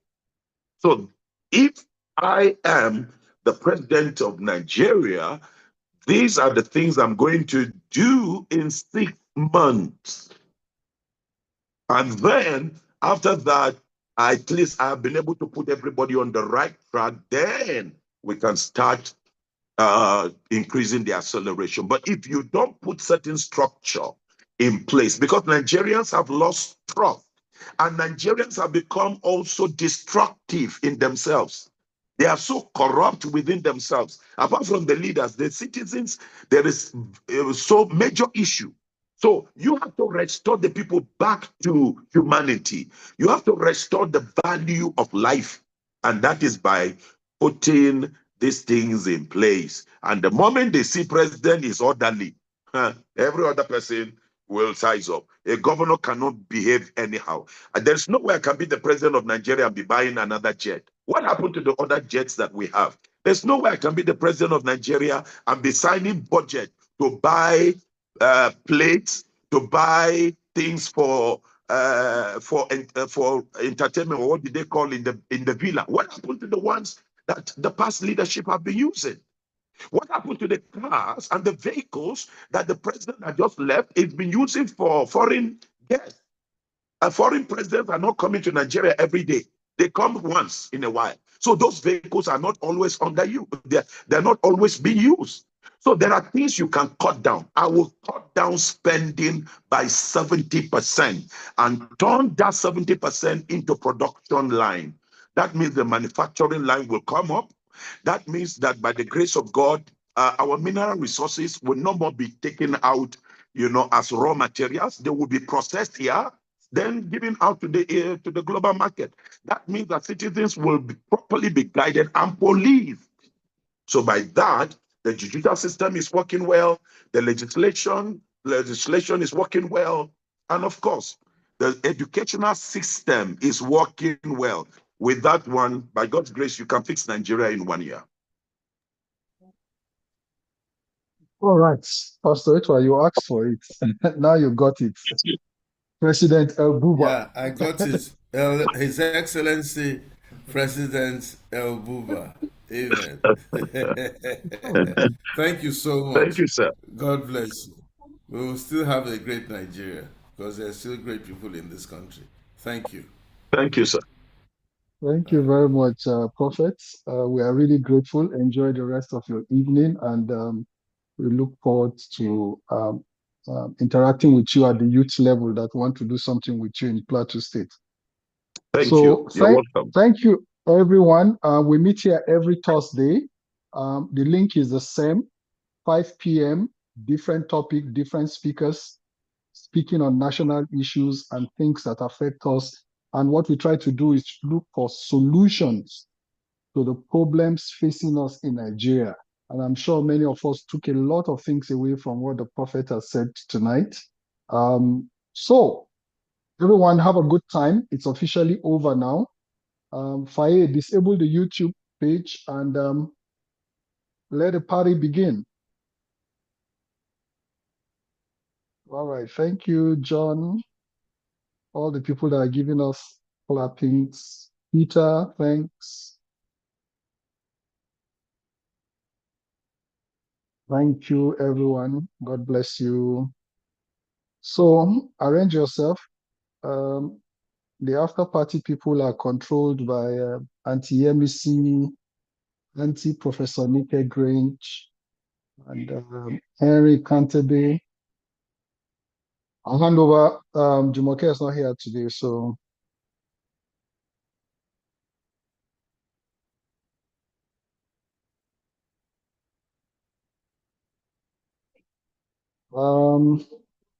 how do we allow everybody to unmute now, sir?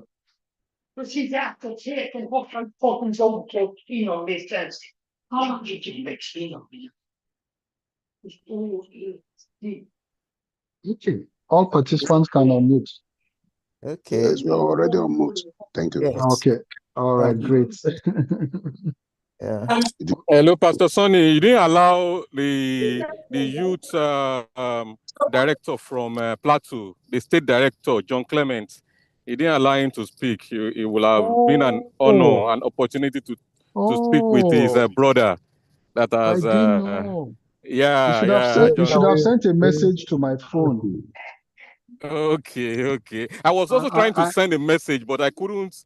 I couldn't get how to send a message. So very that was sorry. why. No problem, sir. I didn't know who he wished. Is he still with us? Is he still with us? Let me see. I don't know.